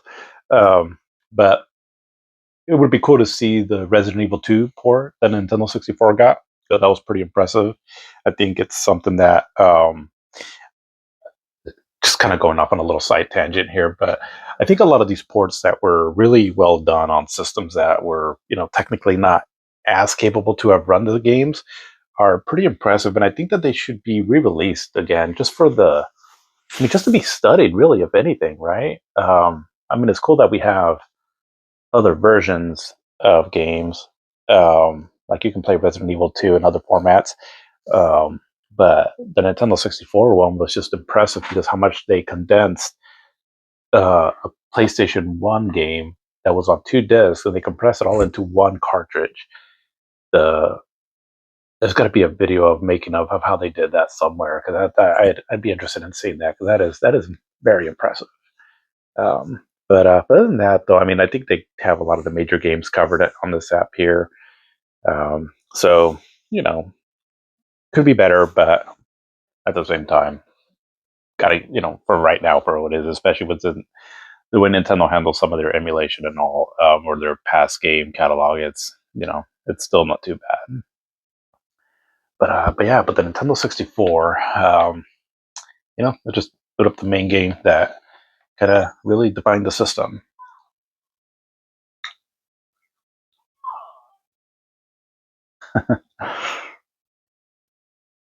This one was interesting because most of the generations, the systems have been games were still being measured by bits. Um, 8-bit, 16-bit, 32-bit, and then 64-bit. And so most of the times, the systems have been, or the generations have been defined by systems that have been mostly one a kind of bit. So, for example, the Nintendo and the Master System were 8-bit, Genesis and the Super Nintendo were 16-bit.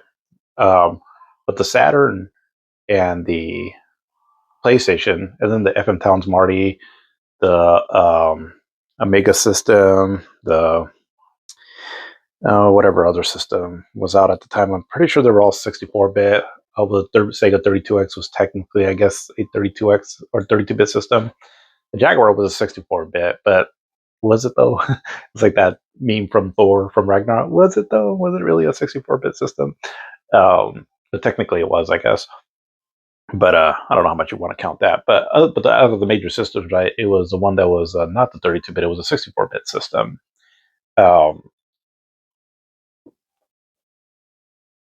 how much it's I still definitely consider it in the fifth generation, but there's parts of when you first see this game running, and because this came out in 1996, September 1996. The PlayStation and the Saturn have been out for at least a year. And when I'm giving these dates, I should have maybe referenced this in the previous videos. A lot of the dates that I'm going to be saying are for the American releases. Just kind of know that, right? That some of these systems that had already been out in Japan previously. I'll try to make reference to that as I can. It's just that I'm just more familiar with the American release dates and timelines and all than I am with some of the Japanese timelines. Um, but I know with this one, I want to say that the Nintendo 64 was out in either late 1995 or early 1996 in Japan. Um, so kind of redact the previous comment that I made about analog controllers when I said about the possibility of the analog controller for the Knights for the Sega Saturn, what came out first. That's going off of the American release because the Nintendo 64 would have been out already in Japan, and so that would have been the first one. So just little self edit there. Um, but when you first see a Nintendo, well, wait, let me back up. When you first see Super Mario 64 at that time, it did seem at first that Nintendo really had a powerhouse of a machine that was going to be considerably better than what the PlayStation and the Saturn are able to do. And because they promised a lot, right, that this system was going to be cutting edge and that the graphics were just going to be insanely good, that it didn't matter if it was on cartridge, that that the Nintendo 64 were just really powerful. And so when you first look at this, back then, immediately one of the things that just kind of strikes out the most is just the how can I explain it? It's the more stableness of the polygons and the polygon models. And by that I mean that in the Saturn and especially on the PlayStation, um, sometimes you would see like the polygons just kind of warp in and out. uh, the terms I think are called like warping polygons or clipping, and it's just where like the polygons that are connected together. It's just more obvious, right? Where there's the that they're connected to each other, right? It's supposed to be like one seamless thing. So, like for example, if you look at like most character models, like arms, like their joints, right? You can clearly see that there's a two polygons connected to each other, right? On most of the 32-bit systems in most games, where on the Nintendo 64, at least in this game, it kind of seemed like where the polygons meet each other, like they were a little bit more seamless. You didn't get as much of that wobbly kind of shaky polygon effect too that you would get in some of the 32-bit systems. And just looking at this model here, now this is still pretty impressive. Now, granted, the actual in-game model isn't quite as good. This is just mainly for show here. But at first glance, again, you're really thinking like, oh wow, this almost feels like the next generation, right? Not the fifth generation, but the next generation up. So it kind of gave um, a feel for what the Nintendo 64-bit machine could do. Um, and kudos to Nintendo for doing this because this is Super Mario 64 is without a doubt one of the best launch games of all time. It showed what the system can do. We hadn't had like an actual Mario game for a while. I mean, really since Super Mario World. I mean, there was Yoshi's Island, right, which is a great game, but just strictly a Mario game, we hadn't had one since Super Mario World, and so there was that, right? So you can just tell that there's a lot of creativeness to this that they were working on, right, for the past year since Super Mario World had come out. Shigeru Miyamoto, I mean, the guy's a legend for a reason, and apparently he had been thinking of this game for a while. It's just that technology just needed to catch up to his creativity, and it. I mean, when the Nintendo 64 launched, it only launched with this and Pilot Wings, but that's all it needed because again, this was just such a landmark title, and I mentioned earlier that Tomb Raider was one of the first games that really showed how you can do like an open, kind of like a more open world level design and all. Well, this was really one of the main first ones, right? Because this game came out a few months earlier before Tomb Raider, um, and just kind of introduced a new level of gaming, really. You know, where previous Mario games were about moving towards the right of the screen, right towards a goal. Here, you get a platformer where really it's almost like you're in an open sandbox, and um, it's for you to play in and just find these cool little secrets. So it kind of made it seem like when you're a kid and you're in the backyard and everything just seems so big, and you find a stick and it seems like it could be a sword and all. It gave feelings of that, right? That you can just go around and find cool little secrets, and and for the time, the controls were really responsive, and the analog stick just made a big difference, right? In telling us that this is a new way of controlling games, um, that we hadn't really felt before. Again, kind of what I mentioned earlier, right? Eventually, Knights came out and all, and that came with an analog control too. But Knights was really like on a 2D plane. You're just kind of moving almost like in a kind of like a track, right, around the level. It wasn't only until like when you were a kid that you can freely roam around, but even then that was really limited. This is really like the first game where you can do a lot of different kind of platforming. Um, you could it was just impressive the level of control that you had in this game that we've never really felt before. And I mean that's why this game was just humongous. It was a groundbreaking title. there's a lot about it that for me hasn't quite aged as well. Um,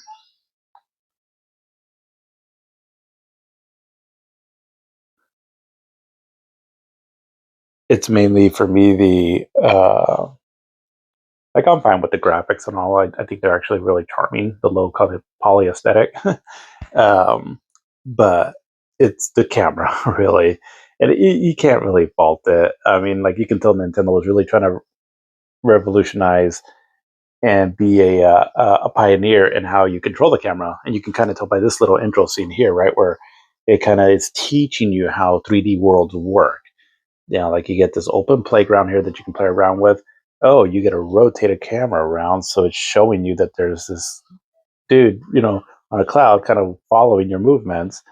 So, um, it's like Nintendo was trying to teach gamers, like this is 3D. This is how things work, and it was just very, very revolutionary at the time. Um, hasn't aged as well in that department here. That's why sometimes I have a hard time with this game. It's just the controls, just it's the camera that just kind of drives me nuts sometimes.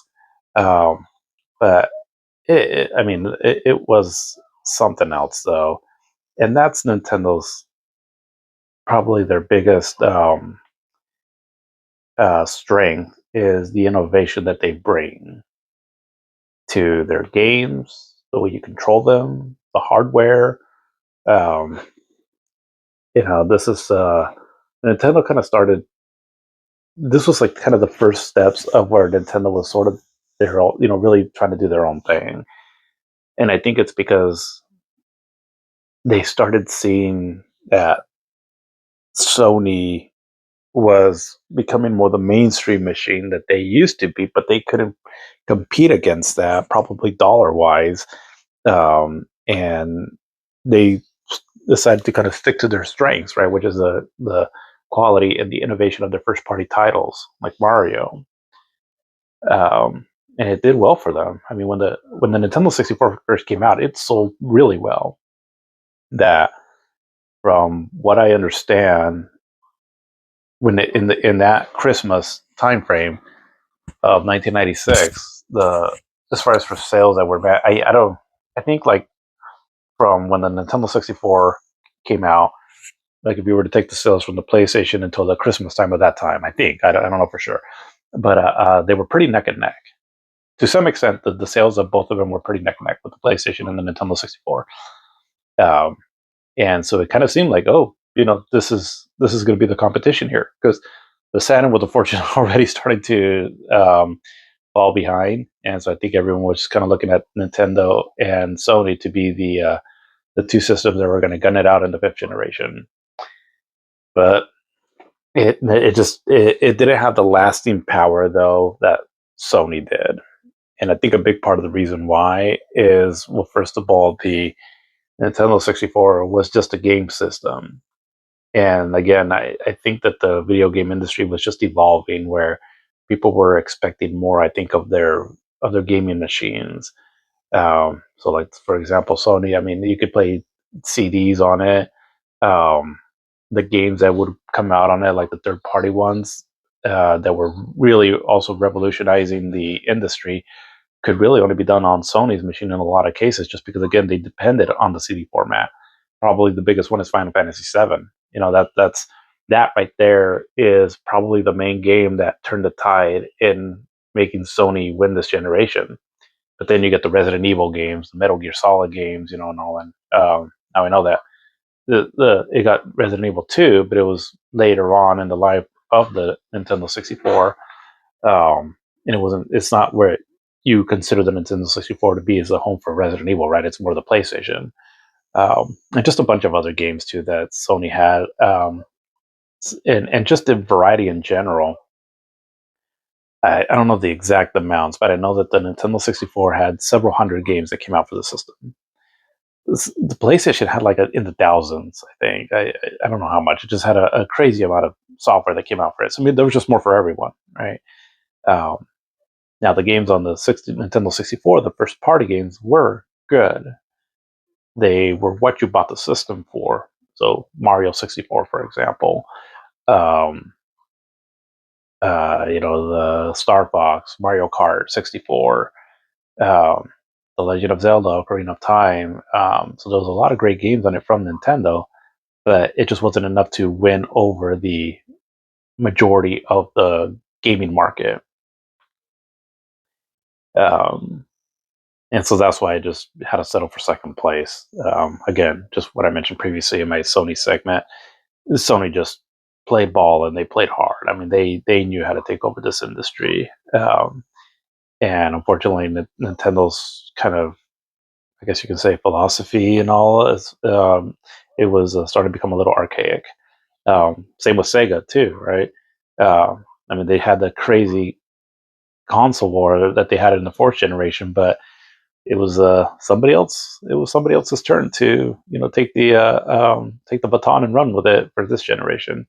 And it was a tough lesson for Nintendo and Sega to learn, which that'll kind of continue on in the next generations on what ultimately ended up happening to them. But for what it is, though, um, the Nintendo 64 is still pretty revolutionary. It was um, it was a good party machine. Right off the bat, it came out with 4 controller ports. That was pretty unique. Um, a lot of the games really emphasized fun, like the Mario Party games. Again, Mario Kart 64, GoldenEye. That's another one. Um, that was just a huge hit. Um, and a lot of it was because it was just a fun system to play games on with your friends.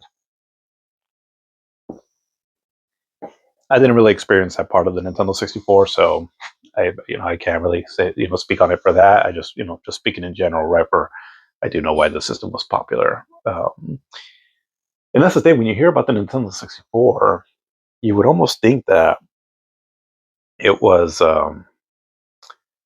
almost on par with Sony,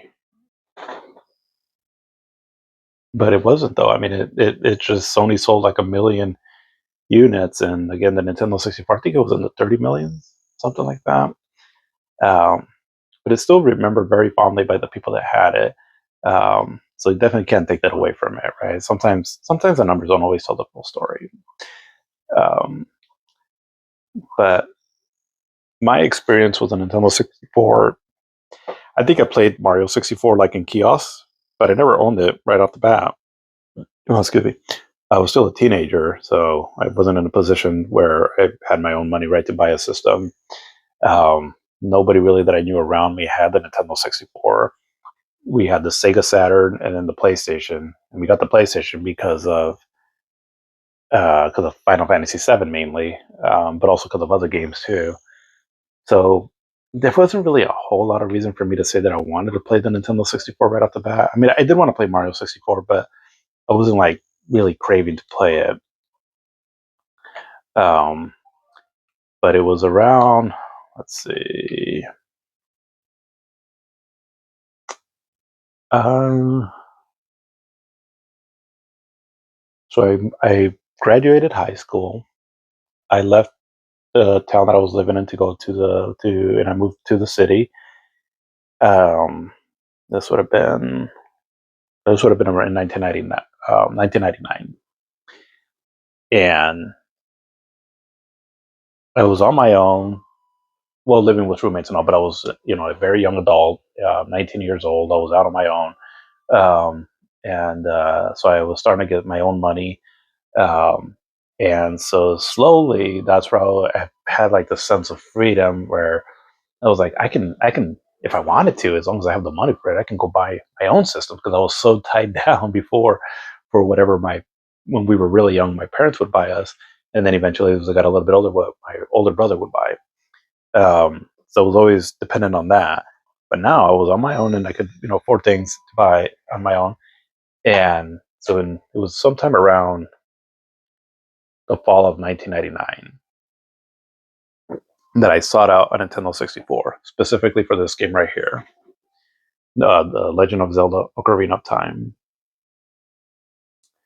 Um, it, you know, this game, I'm sure it's one of the most popular games of all time, considered one of the best games of all time. To this day, it's still the highest rated game on Metacritic. I believe it sits at a 99. Um, and well, you can definitely say that it hasn't aged that well in a lot of regards, but I do feel that the game is deserving of it still to be considered like technically the best game of all time. Um, Even if you don't agree with it, you can't deny the overall impact that this game had. Um, it came out in 1998, so around the fall of 1998, and seeing all the reviews for it and all, and I mean, at this point, I played some Zelda, not a whole lot, but I played some of it, so I understood what Zelda was. Um, but this one just seemed like I need to get this game, and so, like I said, about a year later is when I finally bought a used Nintendo 64 for this game. And I remember going into my room that I had, the apartment we lived in, and we had kind of a more main systems out, like the PlayStation and eventually the Dreamcast, yeah, out in the living room. So I just kind of had my own little Nintendo 64 and this little cheap little, I want to say maybe like a 13-inch TV that I had. And this is where I would play the Zelda on.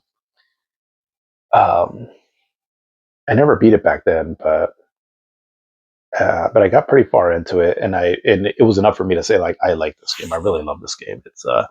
Um, it's has stood the test of time for me in most regards. It's my 10th favorite game of all time. Um, I've beaten this version here, the Nintendo 64 one, but I haven't beat the 3DS one, which I do want to play that at some point. I've played it, I just haven't gone too far into it. Um, but yeah, just a great game. I mean the dungeon design, the just the just the creativeness of that. It's just what Nintendo does so good. They have just way of creating gameplay loops in their games that suck you in and are just fun to get lost into their worlds, which is why their games are so timeless. Um, and yeah, I mean, this little intro here. Like I said, I don't have a whole lot of experience with the Nintendo 64, but this little section right here definitely brings back memories.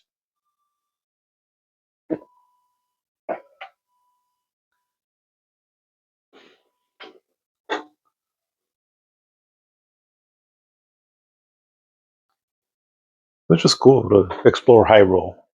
So going back to, like I said, with Super Mario 64, where you get like feel like you're like in this playground, right, with um, you know fantasy setting of some sort, and all these cool little secrets you can find in it. The puzzles were really well done. Some of the best dungeon layouts I've seen in a game. Yeah, this game was the one-two on the Nintendo 64 for this and Super Mario 64. Even with just those two games alone, right there, you have pretty um, a pretty legendary system. It may have not had all the games that the PlayStation had, but the ones that it had that were good, they were amongst the best of all time. So you can't deny the legacy that the Nintendo 64 left, for that alone there.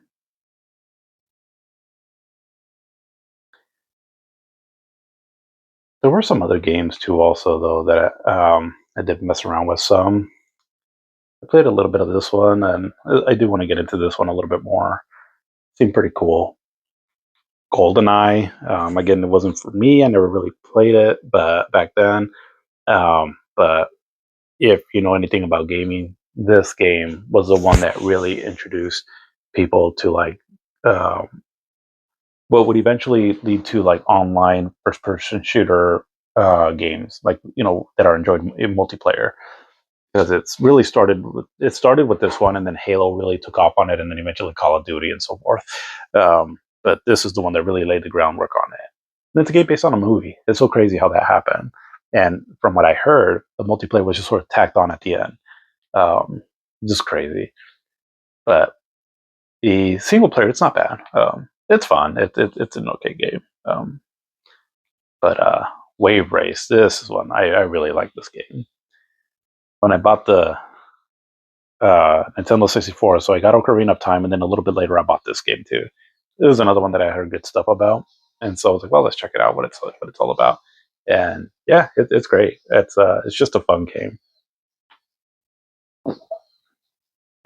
The water physics are really good, and it makes it just really fun to control. Um, and it adds a certain level of skill to it that we hadn't really dealt with back then. Because again, a lot of this stuff was all new to us in 3D, um, and it's just really makes it feel like you're in water. It's crazy how they did it. I think even to this day, I've never really played a game that had the water physics feel as real as they do in this one. I mean, the water looks pretty good for back then, right? And obviously, the water effects have increased tremendously, but just the feel of the water is what they really nailed on this one. And it's what sets it apart for me from like another generic, racing games of this style. I was gonna.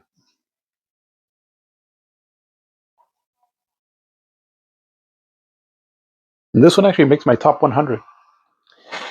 I just felt that it's just some games that made it into my top 100 is just because they just feel right. They're fun to play. Um,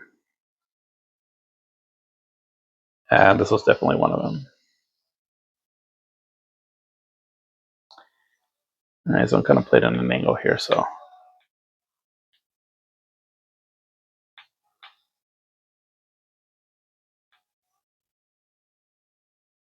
the announcer cracks me up too. Maximum power. Okay, I haven't played this in a while.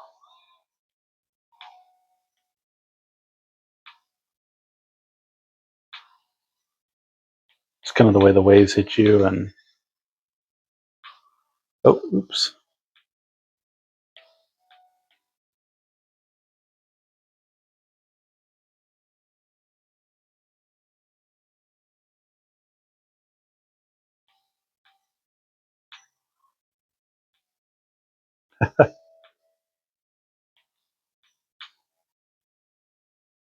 Oh gosh, I'm doing horrible.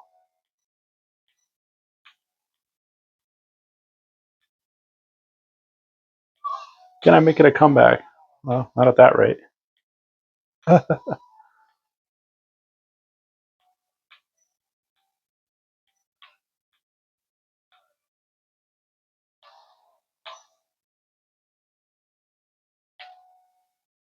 Oh, ooh, that was close. Oh no. Oh my gosh. Well, I got third. Check it out if you haven't played it before. Um, Great game.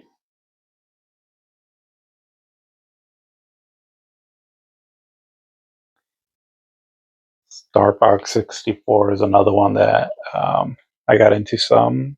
It's a it's a cool shooter. Right? It's really good. Mario Kart 64. I mean, it's a Mario Kart game, right? They're fun. Um, F-Zero too. Um, Probably one of the better performing games on the Nintendo 64. The graphics on the Nintendo 64 don't impress me too much, actually. After everything I said about Super Mario 64, I kind of mean it mainly specifically for that game there because um, it was a launch game, and it's still probably one of the better looking games on the system.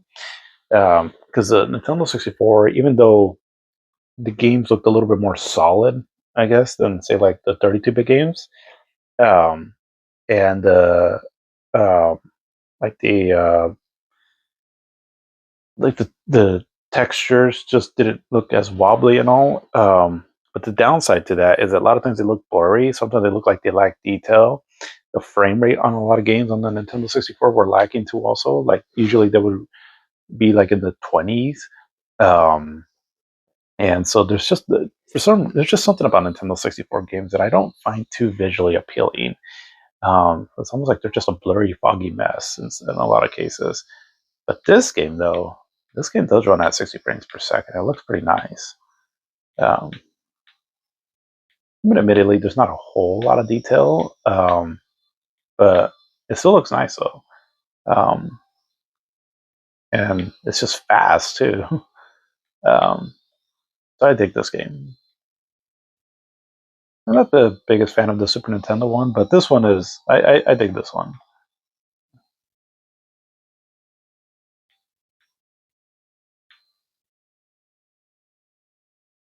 Yeah, it's nice to see this game running at 60 frames because again, not a whole lot of Nintendo games ran at 60.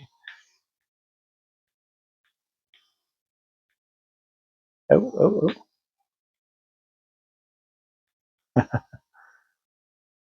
It's hard too. I mean, these F-Zero games are hard. They're just fast. But that's probably why they're really popular, though.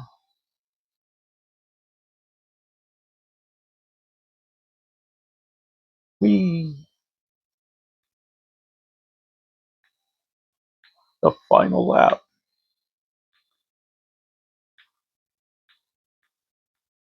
Whoa, whoa, whoa! I'm all over the place. But that's really all I got for this system. Again, I mainly got it because of Ocarina of Time. I haven't even played Majora's Mask yet. Um, I want to do at some point. Um, but I appreciate for what it did. Um, one of my lesser liked Nintendo systems overall, but it does have some. But again, it has one of my favorite games of all time on it, right? Which is Ocarina of Time. So it's it was an interesting um, period in Nintendo's timeline of game systems.